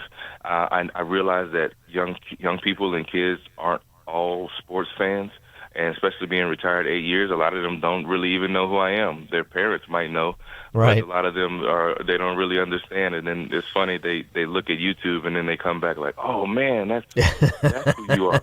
But you know, we want to expose them to many different professions because if we look at the statistics and be honest, most people are not going to be professional athletes. I think making the NFL from youth football all the way up, I think it's less than 0.5% or something like that actually make it. You have a better chance of winning the lottery. So we have to, show them and expose them to different things, and that's what we do with the foundation. I mean, this past summer we took them horseback riding and showed them how to groom a horse and how it works that a large, giant animal like a horse can actually be, really gentle and be a therapeutic experience. So, you're talking about kids that live in the inner city, have never been out in the nature, and you bring them out there by a 2,000-3,000 pound horse and in nature and stuff, and they understand that even God's creation like that, it will allow you to have some peace and some, tranquility within your life. So we've taken them behind news stations to see that you don't have to be the news anchor or the person in front of the camera. There's a lot of people who produce the shows or work the camera, and you can have all of these type of career paths that's, different than the lane that you may think, because a lot of kids see on social media what's the highlighted life. You know, they want the curated influencer. Yeah, right. Yeah, that makes them look important and popular because everybody wants to be seen. But if you really know who you are and you know your purpose in life, which you're going to be passionate about, a lot of times you can humble yourself and say, you know what, I don't have to be famous or an influencer or the most popular person. I'm impacting people in my own way or in my own lane, and those people who I impact in a positive way will always remember that. And I always kept that in the forefront of my mind as well. It's like, people are going to forget about the touchdowns and all this stuff, and that's in the past. That's on the highlight reel on YouTube and on the shelf. But people will always remember if you impact them positively in a way that really helps them either internally or, you know, with something that's materialistic, whether it be food or clothing or you know, money, you know. So providing kids with a way that gives them a pathway of life where they can provide for themselves, build a life, build a family, is something that's beyond just, you know, doing something to say, hey, be a good person. All right, we're going to remember the touchdowns too, though, Matt. We're going to be running for the Bears, so we're going to remember that too. But, and speaking of which, I can't let you go without offering a prognostication on the surprising Bears team this year and how far you think they can go. Yeah, I am impressed by how they have continued to grow each and every week. You know, started off with an 0-2 slide where they've grown to be where they're growing confidence each and every week. I think Ben Johnson is doing a great job of preparing the whole squad for each and every week. And I'm excited for this coming week because, you know, they went from the number 1 seed to 7, and then 1 week they went from 7 to 2, and with the Green Bay loss. And so this is a big game coming up to where it's at home, and it was a close game last week too. So I think that they can at home get the advantage and be able to beat Green Bay and hopefully Detroit too at the end of the year and be able to have that number 1 seed. He is Matt Forte, of course, legendary running back for the Bears and Jets, co-host of the Sports Spectrum podcast at sportsspectrum.com, founder of the What's Your Forte Foundation that we were discussing, what'syourfortefoundation.org, and his new book, Stay in the Game, Making the Most of Every Season. Again, Stay in the Game is the name of Matt Forte's new book. Matt, thanks so much for joining us again. Appreciate your time. Merry Christmas. All right. Thank you. Merry Christmas to you guys. And Matt Forte joined us on the Turnkey.pro answer line. This is Chicago's Morning Answer. You stink. I think you're going to have a good Christmas, all right? You smell like beef and cheese. You don't smell like Santa. On AM 560. The Answer. Listen, I'm going to be straight with you. Pain just doesn't hurt your body. It steals your life. I know because I've seen it with people I care about, and maybe you're dealing with it right now. Here's what I love about Dr. Ashley Caravelli and QC Kinetics. They get it. They're not pushing surgery. They're not handing out pills. They're using your body's own healing power to fix what's broken. This is cutting edge. I've talked to people who've been through this. These are real results. No going under the knife, no medication fog, no sitting on the couch recovering, just your body doing what it was designed to do, heal itself. QC Kinetics gives you long-term relief. Make 2026 the year you get back to living without pain. They've got weekend appointments, free consultations, and you can use your HSA or FSA spending accounts. Your first consultation is free, so don't hesitate to call to find out more. Call 312-827-6261. Again, 312-827-6261. One more time, that number is 312-827-6261. AM 560. The Answer.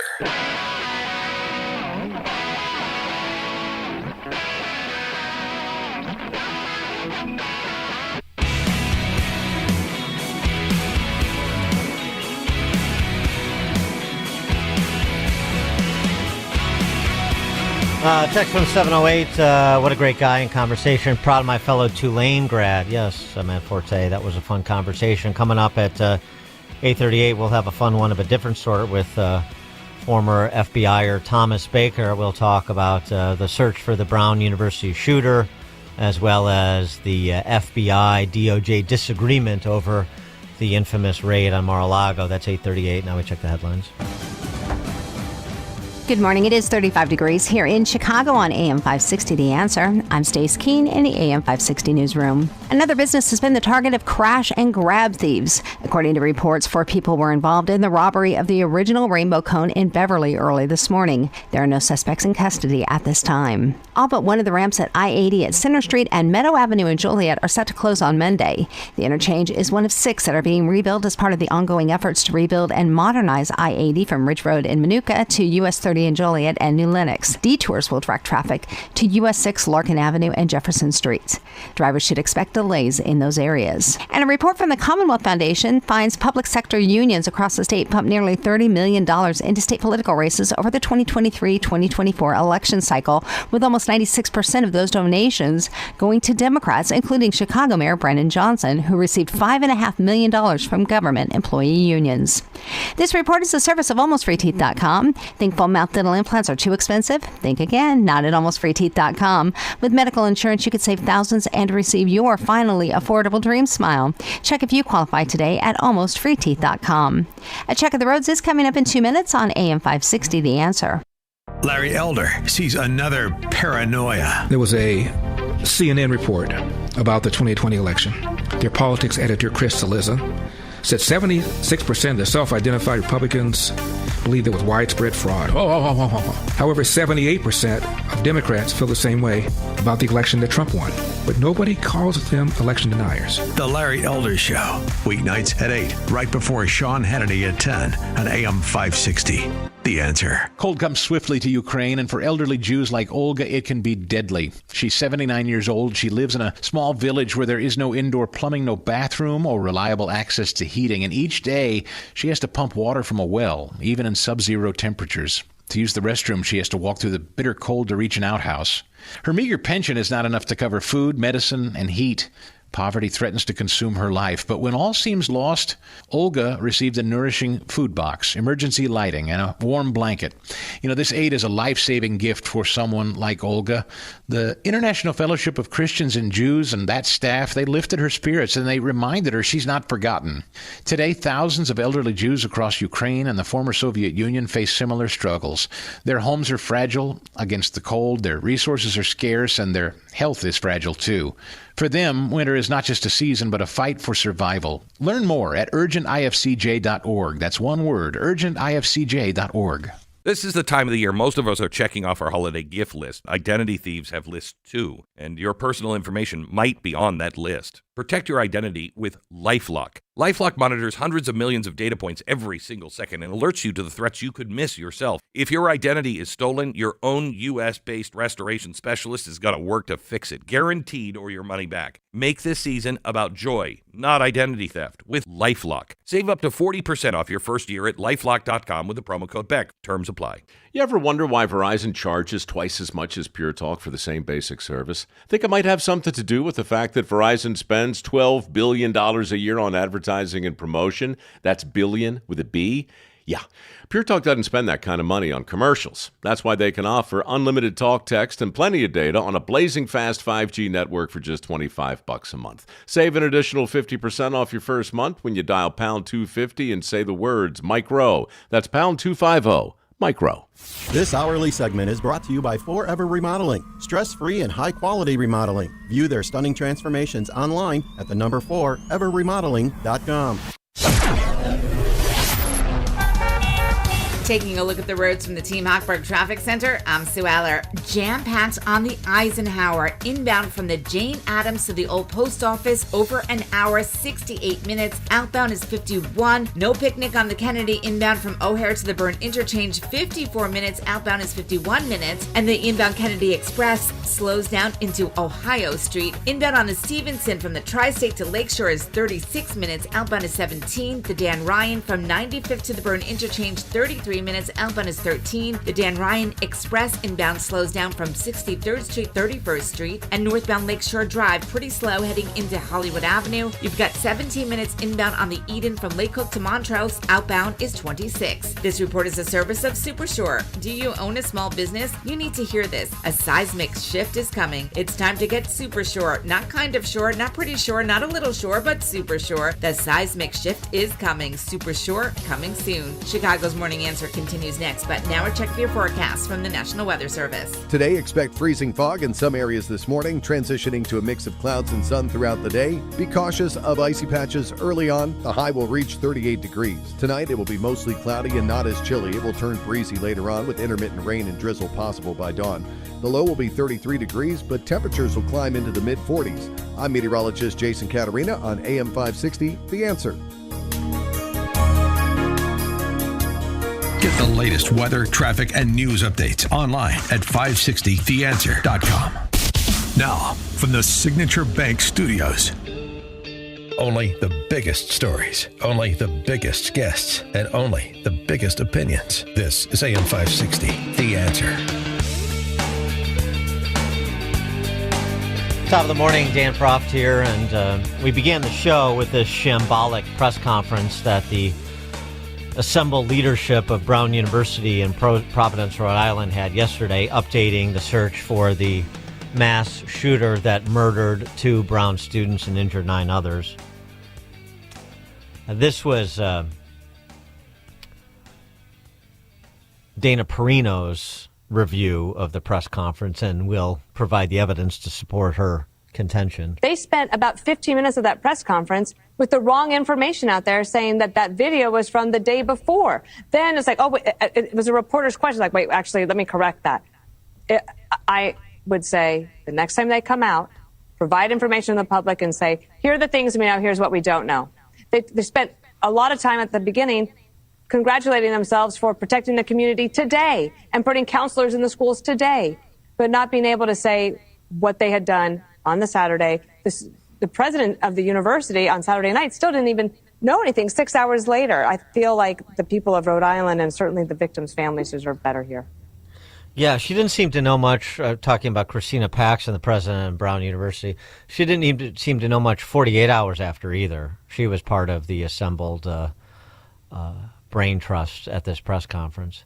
You got the distinct feeling that there is something you're not telling us, and that you're not terribly competent. To Dana Perino's point, here was the Providence, Rhode Island police chief, Oscar Perez, and the Attorney General for the state of Rhode Island going back and forth as to what video had been released and what video hadn't been released. So Oscar Perez, the police chief, Peter Narana, the Attorney General. So the video that we showed you came from inside the building, and that's all we had at the moment. That's all we have at this moment. Correct. Inside the engineering building, though? I'm sorry? It's from the outside of the building. From the outside, so do you have video from yes. Inside the engineering building? Both inside and outside. I'm sorry, just outside. That's all we have, not inside. No. I'm sorry, just outside. Are they going to be released anytime soon? They went from the inside building? That was released already. That was the outside of the building. We released that. Didn't know what they released, when they released it, inside, outside, no, just outside.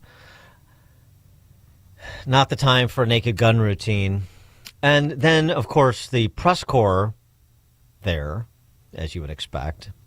This is, the left and the left and the left and the left. And yeah, politics is creeping into this based on what we're hearing.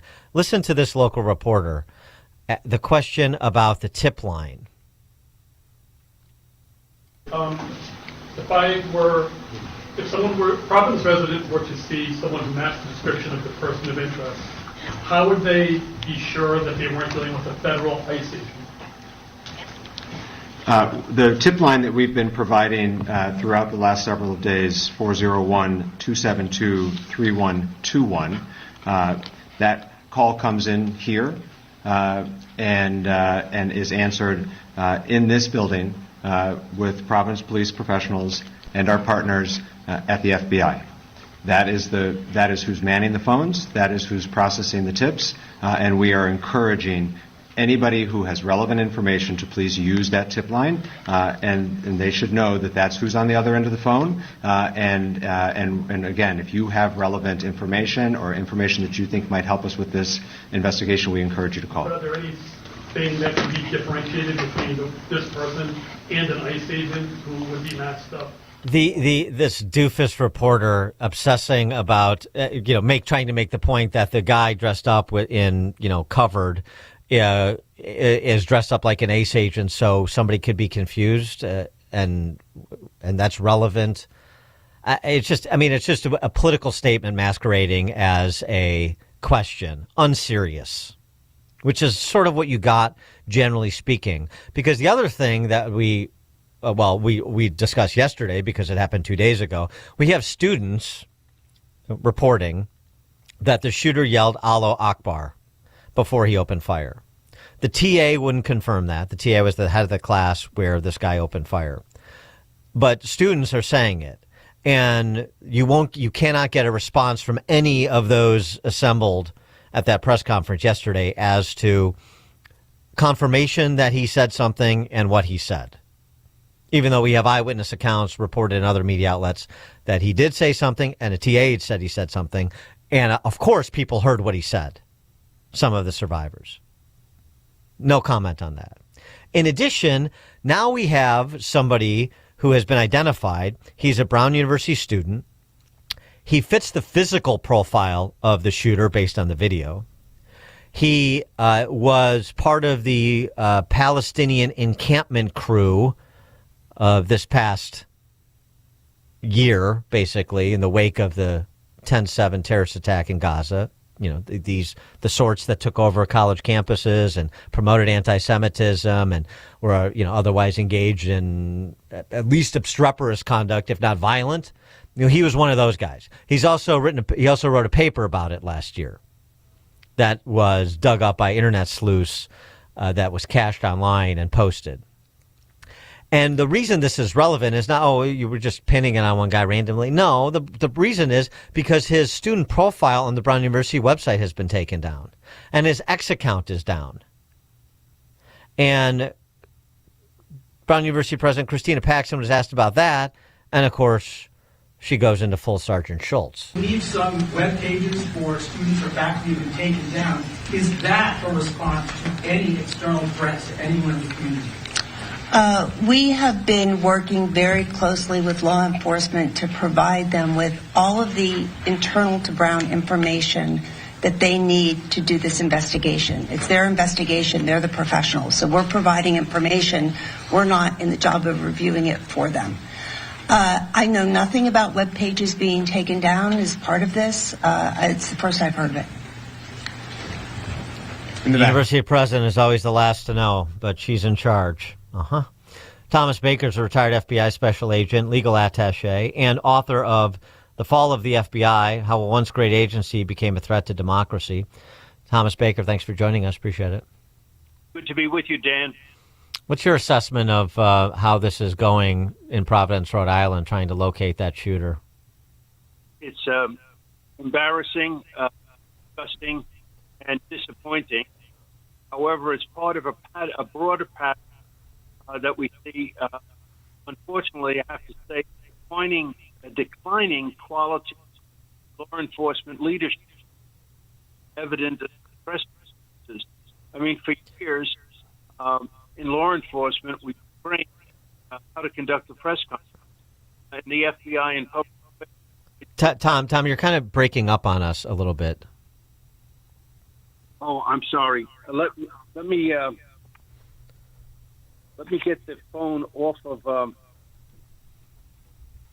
the speaker and perhaps just talk to you directly on it. How is it now? Yeah, that's better. So anyway, go ahead. In any event, there was a basic rule that you don't give a press conference if you don't have anything to say. And several times lately, particularly in Rhode Island, we've seen them giving press conferences without anything to say, without any information.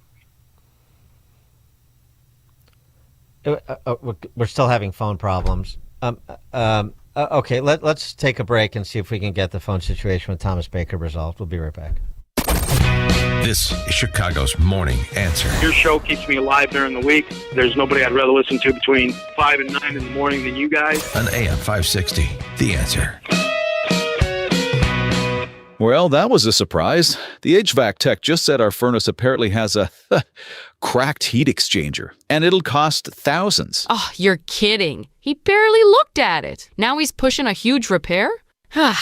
What should we do? I don't really trust them. We need a second opinion. My brother Mark recommended Air Right Heating and Cooling. I looked them up and they seem legit. Great Google reviews. I'm sure they'd give us an honest assessment. He liked that they checked their carbon monoxide readings so he knows the air they're breathing is safe. And I guess it also gave a sense of how much life was left in their furnace. I'd love that peace of mind. Plus, why spend a fortune on something we might not even need? Get a second opinion from Air Right Heating and Cooling. Tell them AM 560 sent you and get $56 off any service. Visit Air Right Heating and Cooling right now at AIR-RITE.com. Again, that's AIR-RITE.com. Air Right Heating and Cooling. Doing it right since 1959. AM 560, The Answer. Okay, we're back with Thomas Baker, retired FBI special agent, author of The Fall of the FBI. Tom, thanks for joining us. Appreciate it. Good to be with you, Dan. Okay, there we go. So, just you were talking about the response from law enforcement and the assembled leadership in Providence, Rhode Island, and it's part of a pattern in certain places of declining quality. Yes, there's a declining quality in law enforcement leadership. And a lot of it's manifest in these press conferences. I mean, for years, police chiefs and others were trained. You don't give a press conference unless you have something to say. And yet we saw it in the initial press conferences in Los Angeles after the shooting of the couple out there. An assistant LA police chief giving a press conference, and he wouldn't even identify the names of the victims. I mean, it was an absurd and annoying waste of the public's time. And talking about the murder of Rob Reiner and his wife. That's what you're referencing, yes. Right? Yeah. And we've seen it in other conferences lately. And then again in the Brown shooting, as you started to point out this morning. The whole thing up there is a fiasco. The police chief is obviously very much under the thumb and very much a puppet of the politicians. I mean, some of those press conferences, the initial one, they have the mayor, the governor, and even a U.S. senator make comments. I mean, they had nothing to contribute to the investigation. Police have been trained that you have the top police person there initially, but then you have a police press spokesman who keeps the press updated. This whole thing is being so mishandled, and there's too many chefs that have their hand in the thing, the mayor and the governor and the state's attorney general, and the police chief looks like a little midget.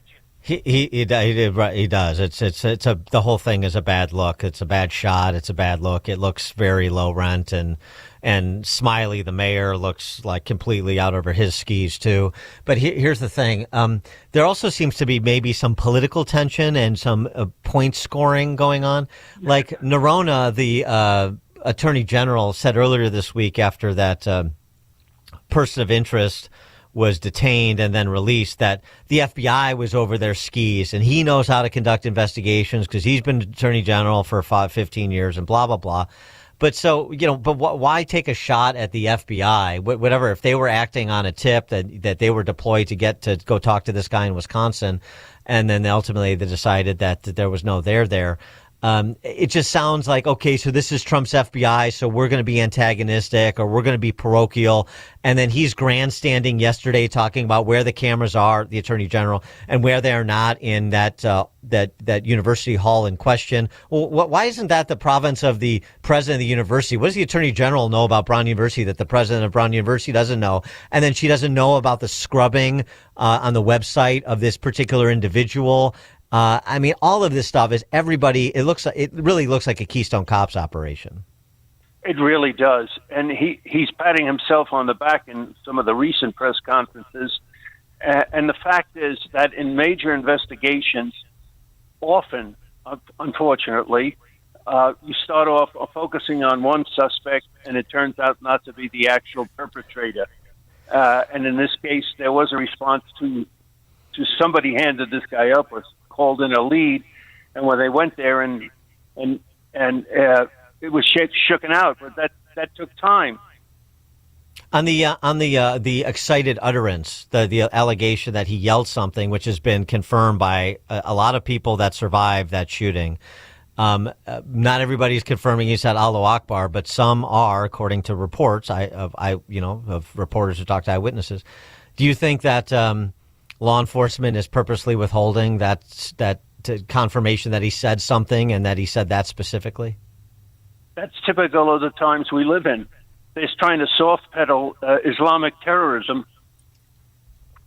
In yesterday's Wall Street Journal, the teaching assistant who was looking up and saw the guy enter the room said he shouted something. He wouldn't say what it was. Now, he's a university employee.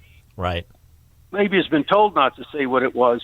But that's significant. If there are witnesses that say he shouted Ali Akbar or something similar, that then we know better what we're handling here, a terrorist attack. But there's other explanations for this shooting, too, other than terrorism. And so then withholding information it's so obvious, and it's this woke politics when they won't and we see that in the shooting in Australia to a terrible degree as well.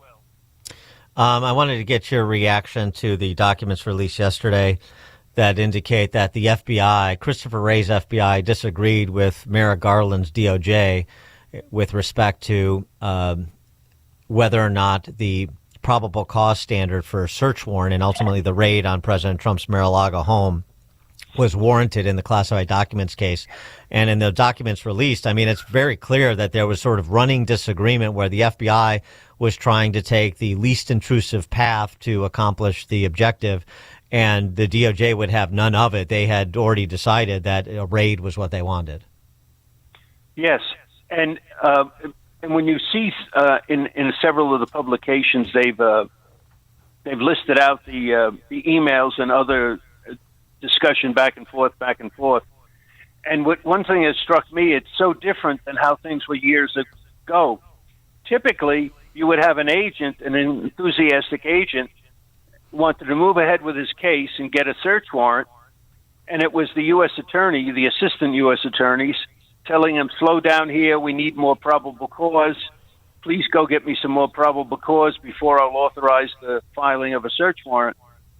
Here we have a case, the U.S. attorneys, or the departmental attorneys probably in the DOJ, are telling the FBI to go ahead, and the FBI is questioning it, and questioning it with specificity. When you read some of these emails, they say it only goes back to one individual source of information, and that it was dated. And nonetheless, this special prosecutor moved ahead with it. Right, and they also indicate that the White House, that the former president at the time's lawyer Corcoran was, constructively engaging with the FBI and attempting to cooperate, and we should, pursue that option to try to get compliance, full compliance, our desired compliance from him. That was rejected as well. But ultimately, Christopher Wray moved forward with it, and so that's on him. Yes, it is, and there was back and forth. Even the man who at the time was the assistant agent in charge of the Washington field office has testified to some of this earlier, the disagreement, that is. Thomas Baker, retired FBI special agent and legal attaché, author of The Fall of the FBI, How a Once Great Agency Became a Threat to Democracy, as we saw again in this case. Thomas Baker, thanks as always. Appreciate it. Thank you, Dan, and thank you for all the good you do. Thank you. And Thomas Baker joined us on the Turnkey.pro answer line. This is Chicago's Morning Answer. This is a full-blown 4-alarm holiday emergency here. On AM 560. We're going to have the happiest Christmas since Bing Crosby tap danced with Danny Kaye. The Answer. You okay down there? I tripped over old china boxes in the basement, and now I'm stuck behind the ping pong table we never use. I'm coming to the rescue, if I can find you. If we finished this basement, we could actually enjoy this space. I think it's time to call Forever Remodeling. Forever Remodeling turns disaster zones into game rooms, guest bedrooms and bathrooms, home theaters, a custom space just for you. Visit foreverremodeling.com. That's the number 4, everremodeling.com. AM 560. The Answer.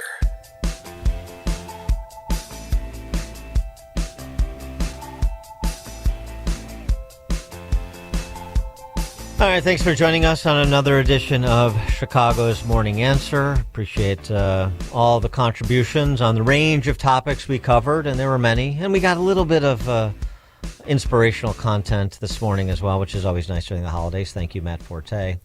It is now 9 o'clock on AM 560 WIND Chicago. A special interview for an ex-special counsel. I'm Dave Anthony, Fox News. The Republican-led House Judiciary Committee is about to question in private Jack Smith, the former special counsel who got 2 Trump indictments in criminal cases dropped after the election. Chairman Jim Jordan tells Fox. Remember, they put a gag order on the President of the United States. This is something we'll ask him about today. Smith was subpoenaed this month to provide both testimony and documents relating to his various prosecutions of President Trump during his time between terms, including alleged efforts to overturn election results and alleged mishandling of classified documents. Smith had offered to testify publicly, though the committee Republicans declined that. Fox's Evan Brown. Tonight, President Trump will address the nation at 9 p.m. Eastern, expected to tout his accomplishments in the first year of his second term. Will he bring up Venezuela? The president posted on Truth Social, days after the U.S. seized an oil tanker off the coast of Venezuela, that he's ordering a blockade of all sanctioned oil tankers to Venezuela, writing, "It'll only get bigger until such time as they return to the U.S. all the oil, land, and other assets they previously stole from us. The illegitimate Maduro regime is using oil from these stolen oil fields to finance themselves, drug terrorism, human trafficking, murder, and even kidnapping." Now, dictator Nicolas Maduro, again overnight, called the Trump administration thieves. Fox's Jillian Turner at the State Department. There is more video in the